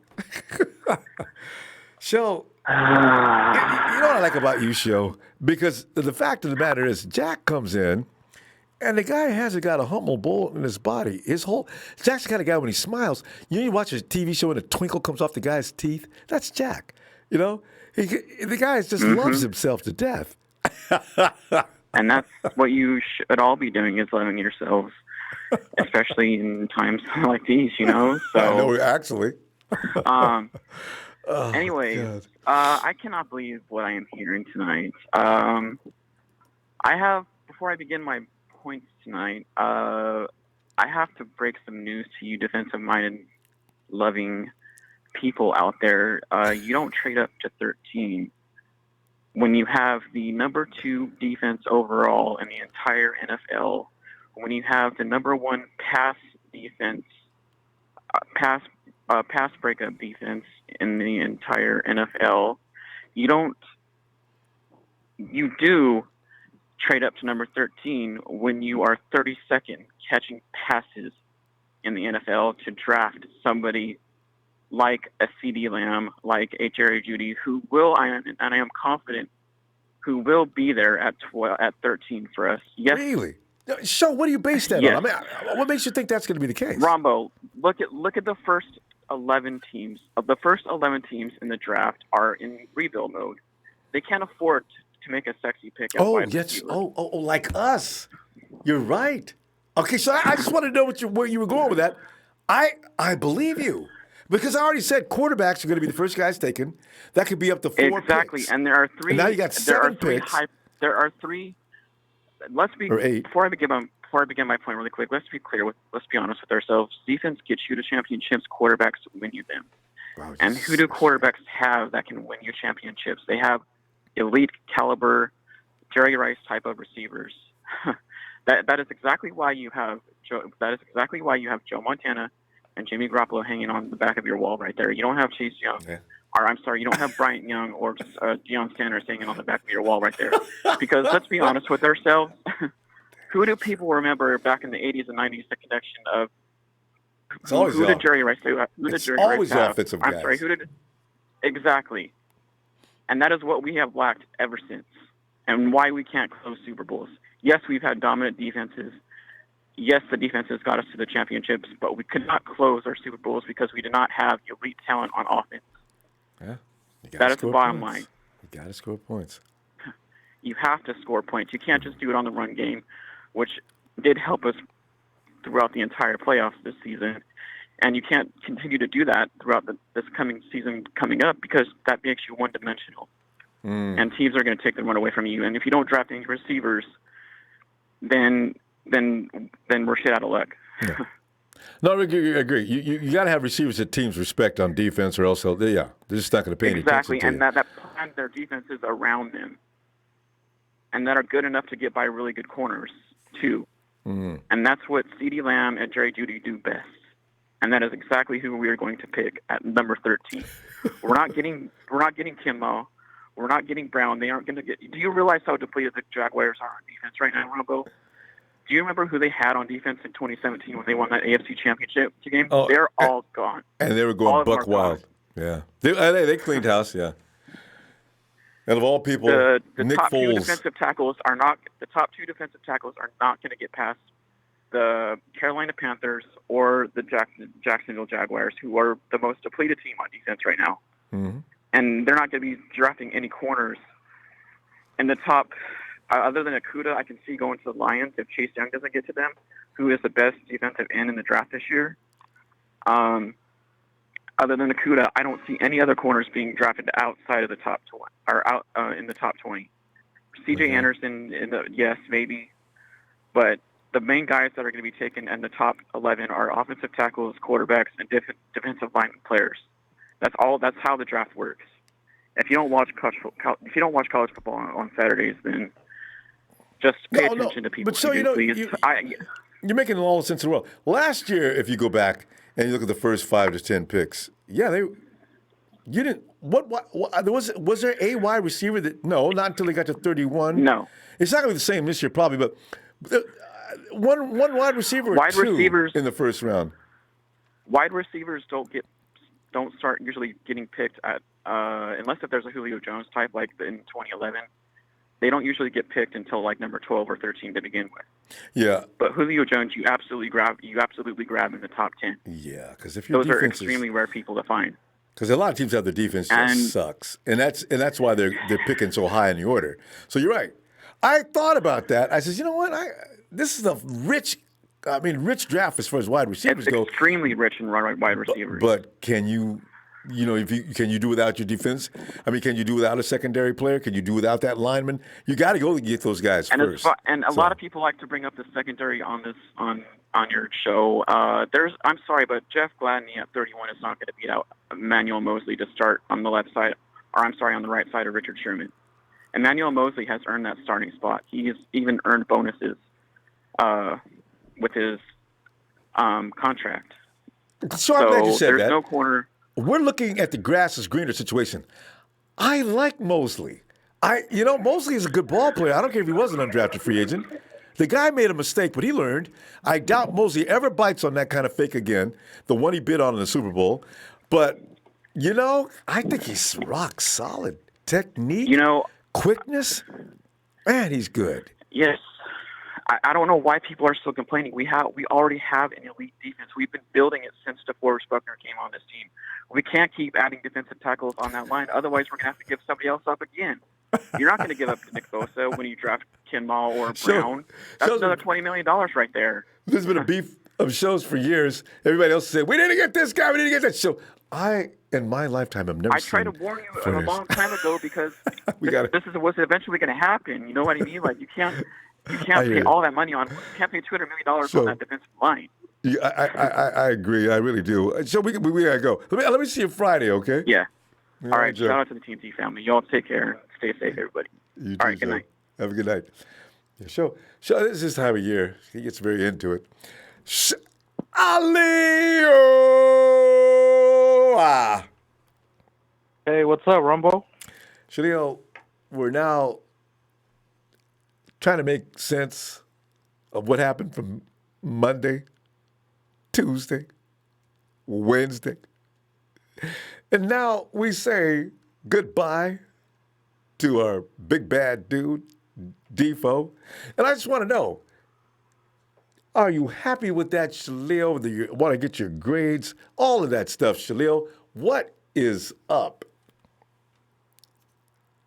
Oh, what is up is, how about them Cowgirls? How about them Lambs? How about them Seacocks? And how about them Oakland, Las Vegas Trader Raider Jones? Getting washed up players from the Cowgirls. You see them? They're stacking up all the Cowgirls. I know it. I'm watching them. They got Whitney. Yeah, and they're getting washed up players from the Lambs too. Yeah, I know, right? And what really bothers me is Emmanuel Sanders is over there. He's listening to what they have to say. And you know what? It's okay. Let these teams do what they do and wobble around, and the Rams are the most entertaining though. You got to admit. What's up with these Sanders though? I mean, why do they have to be divas? Look at Prime. Let's get Tom Brady. And Sanders want to be a cowgirl. So they're listening. He's listening to their offers. Well, he follows the cash. And I understand he didn't grow up with our organization or anything like that. But I wish the guys that did stay with us is like Defo. Defo, come on, man. You're a 49er, man. $18 million will work. Come on. And if you do maybe they'll give you some incentives or something like that, make it go up. He's got to have a base $21 million. And Indy said, fine, we'll do it. Blame Indy, Shalil. If they weren't so money, God, they got a lot of money. If they weren't like that, we could have kept Buck. He would have said, okay, I'll take $18 million at least. Damn it. That's all right. We'll be fine. Some of the contracts that our players got, like Jimmy Ward and Armstead, I'm starting to question contract a little bit. Because Jimmy Ward had 1 year of production. Yeah, well. You don't pay a guy that, has 1 year of production. You pay a guy that has, limited amounts of production. Shalil, you'd be happy to know, though, if Jimmy, I think they have something written in the contract where he gets paid by the game, from what I understand. If he gets hurt, he doesn't, he's got that's scary, though, that he signed that contract. Oh, my God. What if he gets hurt? Because he's made out of glass. Yeah, because I'm saying, what if he gets hurt? We got to watch out for this. He is made out of glass. He may have figured out a lot of players go through that, and all of a sudden they're okay. Let's see if he makes it through next year. Let's see. Yeah, because he's good when he's out there. And you know what? Yeah, I understand the McKinnon restructure, but what are we going to do with Jeff Wilson? Jeff Wilson Jr. Everybody, nobody. We're not really talking about it a lot, but everybody's winning. We got a lot of running backs. I don't know. We got a lot of running backs. I really have no idea. You can't put Jeff Wilson back on the practice squad. Going to rotate them? I don't even think he's eligible for the practice squad. And you don't if have we get roster McKinnon space back, to have. I think we're going to use him as a punt returner and let Richie do the kick return. I think he can keep 2 extra players. I think he can go from 53 to 55 this year. I'm not sure. I know the CBA does call for a couple extra players. Maybe that's what Kyle's thinking. I guess. Oh, and we need to let Robbie Gould take the kicks because Mitch is not good at kicking. Hell no, he is not good at kicking. He's good at punting. He's a very good punter, but as a kicker, he's half the time the ball went out. Yeah, you don't want Mitch Wisnowski kicking that. That's not what he does. Hell no. Yeah, Robbie's got to stay. Robbie's got how many years is on his contract? Robbie's got a 3-year contract? He just recently signed last season, right? Yeah, how many years was that? I think it was at least 3. We'll see. Three probably. I'm not too sure. But, in the draft, we're going to have to get a receiver that pushes the shit out of Dante Pettis and makes him fight for his job. It doesn't exist, Shalil. Maybe, okay, I'm going to wait. Just like Solomon Thomas. Don't give these guys a shot and see what they look like in camp. Dante, though, I'm starting to wonder about his mentality. He needs to be pushed because he's playing around too much with cats. Well, I don't want him to fucking be playing around with kid cats. Oh, well, he did not get rid of the cats. Those cats are still in his house. So, I don't know. We'll see. And the caller earlier that said Breida fumbled it on the Steeler game, I think Jimmy threw it to him and he bobbled it. Yeah. And that's how it turned into an interception. I don't know if you could consider that as a that's an INT. But right? Either way, he was fumbling a lot in that Steeler game. Yeah. And, he had problems in the Atlanta game, too. Yeah. Yeah, Atlanta and Minnesota. So I'm kind of worried about him. And the funny thing about he needs to get his shit together. Well, the thing is, the year before, he didn't have fumble issues. I don't know what happened to him all of a sudden. Yeah, I don't know. Him too, maybe. He's been playing around. He's been thinking he's too good. Yeah. He got the run against Cleveland Browns. Like, come on, dude. But all I want to know is, I just want to know from first week, second week, are we going to be able to deal with some of these teams? Because every year teams get a little better. Look at us. We turned into a monster in 1 year. So, I'm worried about Arizona. And, it's just... We should be. We should be worried about Arizona and the Seahawks.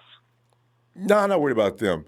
Because I think Russell Wilson's about to... Man, they got Russell Wilson. That guy runs around in circles and then throws. But we got Drake Greenlaw. We got to hurt him. Yeah, Greenlaw likes playing with Russell. He seems to know whatever he's going to do. I mean, lately, I don't know if you've been seeing, every season he's been getting fattier. He's been getting fat. Isn't he? Wilson has been getting fat. Yeah, yes. He has been getting fat. I used to think that was he was building up muscle. No, he's getting a little plump. And that means he's moving slower. See? And that's not good for we what need the to hit game him a is little bit about. harder. Yeah, we're going to see. All right. Well, Shalio. All right, Ronbo, thank you for the platform. Thank Shout out you, to Niner Empire. You have a good night, man. You too. You're Shalio. How about Shalio reminds me of that restaurant. If you go to a fun restaurant, the waiter's really fun. How about them? How about some Seahawk? How about some lamb? We don't have any Cowboys, but you got a couple in the back that might want to come out. Hey, Raymond. TC says Sierra's fat too. Hey, Raymond, have you been keeping an eye on Sierra? Is she gaining some weight too? Her and Russell eating together, I guess. Oh no, man! I don't care nothing about nobody but the Niners, man. And the hell with Sierra and Dwayne Wade and his son and all of them. Hey, look, man. Let me tell you, man. Yes. I got a son, and my son ain't allowed to do none of that. I don't know what they got going on. But look, right? I ain't talked to you since the Super Bowl, man, because I was so heartbroken. Oh, right? Everybody. That it really hurt me bad, man, because I didn't even look at no football or nothing. Only reason I started even looking at this football is because the basketball season stopped, because I was so frustrated about that game. We had Patrick Mahomes, man. That was our game. And I'm telling you guys are here talking about it's okay that Deforest Buckner is gone. The 49ers made a huge mistake right there. I'm telling you right now, Eric Armstead, I'm going to show you his stats, and I want you to, he got all this money. I want y'all guys, instead of just talking, because y'all watch one season and worry about what DeForest Buckner did last year. He got 8 sacks, okay? And the year before that, he got 12. He's played the most snaps on defense in the whole NFL. He's consistent. He stops the run. I don't know Never what you gets guys hurt. watching. This is Eric Armstead's stats, okay? He got 2 sacks 2015. He got 2 sacks, 2.5 sacks 2016. He got 1 sack in 2017. He got 3 sacks in 2018. He got 10 sacks last year because of the defensive line. Because DeForest Buckner was there putting the pressure on. You got Bosa on the end. You got Ford on the other end. You got Armstead cleaning up because they double teaming everybody. DeForest Buckner being gone, Bosa about to get the double team. All right? What I want to see Eric Armstead, what he going to do with these 1 sack, 2 sacks, and all of this. They made a big mistake with that move, man. That really irks me because now I'm worried about my cornerback even more. Richard Sherman, one question. Go ahead, Ronbo. 21 mil, though. Did he cost too much money, I'm thinking? I think the 49ers wanted to keep him. They tried. You got to figure this out, man. I'll tell you what, I'd have rather them let Jimmy Ward go than him. He's the reason why they're getting back to the quarterback, man. I mean, why the defense, the secondary is playing good, man. Them front 4 was the fear of the NFL. Them front 4 right there. It didn't matter who you had back there, man. I could have played back there. I mean, I'm not saying literally, but as long as you got some speed back there, man, somebody that could cover for 3 seconds, because our defensive line was our anchor. Okay, all this wide receiver talk, man. We ain't draft no wide receiver. We got Emmanuel Sanders, a free agent. We don't need no receivers because Kyle Shanahan, he calling the receivers open. We need a cornerback because Richard Sherman getting old, and the other one, who the other one gonna play? Who you gonna put over there? Y'all got this, man. It's so frustrating, man. I swear, we missed our chance, man. We missed our chance. Last year was our chance. Everybody is ready for us this year. You know, they ready for us, and we missed our chance, bro. For real. Well, yeah. Real, Anytime bro. you get to the Super Bowl and don't win, yeah, you definitely miss a chance. But everybody ready for us. Everybody looking at us. Everybody gunning for us. And that hole right there, you're going to see when the game starts. And we ain't getting that pressure like we used to. You're going to see. Everybody, it's okay. It's not okay. They made a huge mistake with that move. They should have got rid of McKinnon or somebody else. Like you said, we got all these running backs. You got to pay that man. He earned that money. Yeah. Crazy. Go look at his stats, man. He was leading our whole team in tackles, man. When we was garbage, man. Buckner was And definitely y'all giving up for talking about it's okay. That shit ain't okay. It's not okay. Buckner was definitely a valuable player. And if we go get a wide receiver, watch the defense ain't gonna be number 2 in the NFL. That's why we went to the Super Bowl.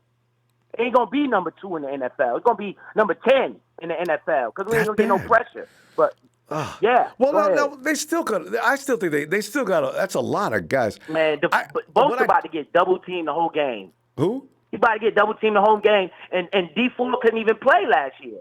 He was hurt the whole season. No. So you got Armstead and somebody else, Solomon Thomas. Oh, okay. You about to get number 2 defense. They double team Bosa last year. You don't. I seen Bosa go through 3 guys on Bosa. They was double teaming Buckner, Ronbo. Well, I mean, I'm just saying. That's why he ain't getting no sacks, man. I'm just saying they're not going to stop. stop. He still got 8. They're not going to stop though Bosa. If D Ford is playing, they're not going to stop him either. Not every snap. Yeah, so DJ Jones, we got guys who can rotate over there. They're not going to be Buckner though. This making me mad right here. But it's making me mad right here. It's frustrating, man. I needed that front 4 the way it was. That was the fear of the whole NFL, man. We just broke it all up. Yeah, I was hoping too. I wouldn't have gave Eric Armstead all that money, man. He a product of his line. Yeah, they're crazy, man. But they whatever, all man. are, though. You know, I mean, when you think about it, all of them worked off of each other. So where you That's getting what made Buckner them at? so good. Who about to be the next Buckner? Who coming in? Have it. You said Sheldon Day, or who you said? DJ Jones? No. DJ Jones will come in. Jones did a good job last year. I don't know. He's not going to be Buckner good, but Buckner played the most snaps in the whole, man. He never get hurt.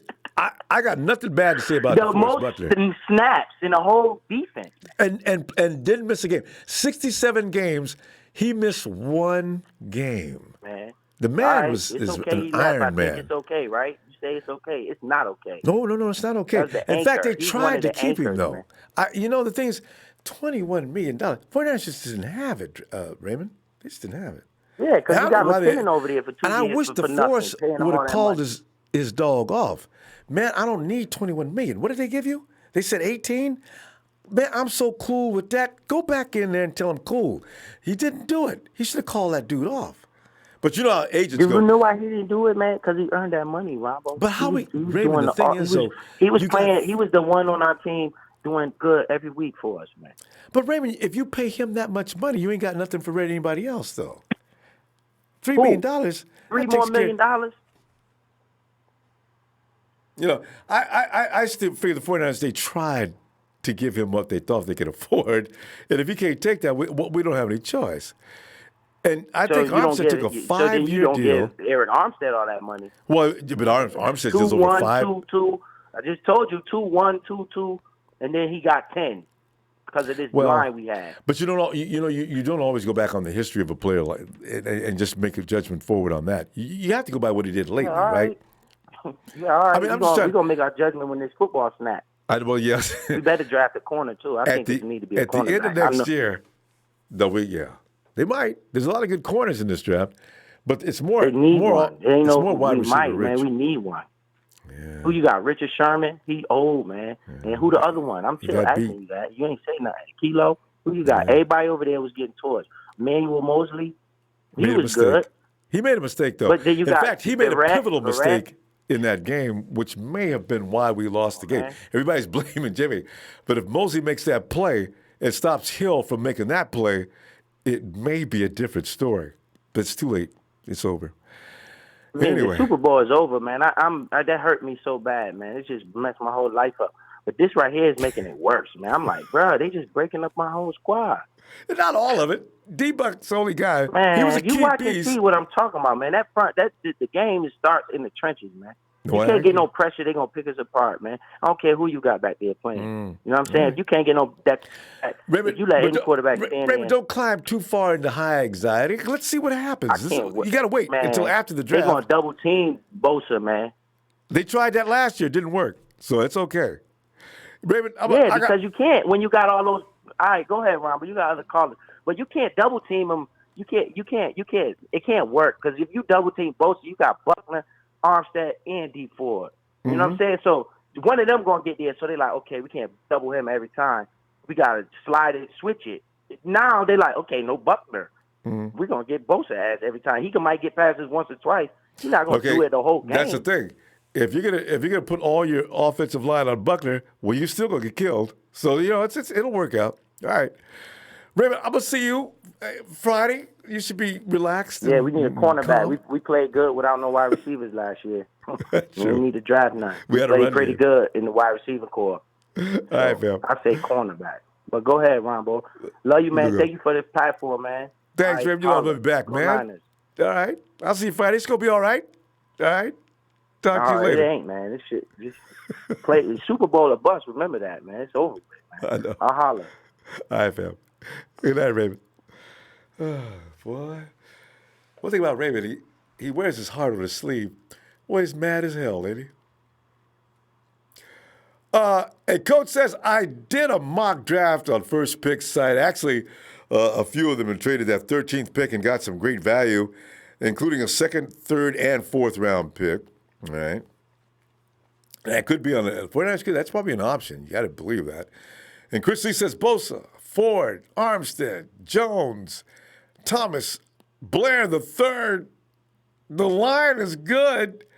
Yeah, I know. I really think, I see maybe fall off a little, but not so much. And Daniel says, give up on Sanders talk. He's not coming back. It was good while it lasted. Probably. And Coach says, hey, maybe the main question here for everyone should be, what do we do with the first round pick we have? Trade them or pick for future players? That's the kind of question we're getting into probably starting Friday, Coach. We had to get through the free agency period and see what people think about that. Coach also goes on to ask or say, Kyle and John have established a culture of drafting players nobody else has highly rated, and they turn out great. True. And I think it continues, even with the first round, those salaries Those salaries are high. Yeah. And Shay was talking about last week. The point is, probably want to get away from first round picks and save some money. Okay. Is that it we got here? All right. So anyway, hey, so fam, I tell you what, we'll go ahead and Coach says, you lit. Great broadcast tonight, man. Thanks, Coach. It's fun. It's always fun. Make it fun. Tell you what, fam, let's do it again Friday. See what develops, because it's never quiet in Santa Clara. Names are being taken off of lockers, but not that many. We got one locker that got changed, two, Sanders and Debo. None of us thought it was going to be Sanders and Debo. Well, a lot of us thought it was going to be Sanders, but Debo's the last man anybody thought was going to leave. We thought they were making sure to save money for Debo, or Defoe, and Kittle. Everybody else be damned, right? So, you got to trust the Niners, though. As somebody said, we went to 2 wins one year, we got 4 the next, and we went to the Super Bowl. We went 6 when Jimmy G first arrived. Yeah. Amazing. Hit that like, fam. You know I love it. I'll see you Friday. Have a great night. Wash those hands. Stay careful. Stop this. The curve has got to stop going up. Flatten it out. No more sickness.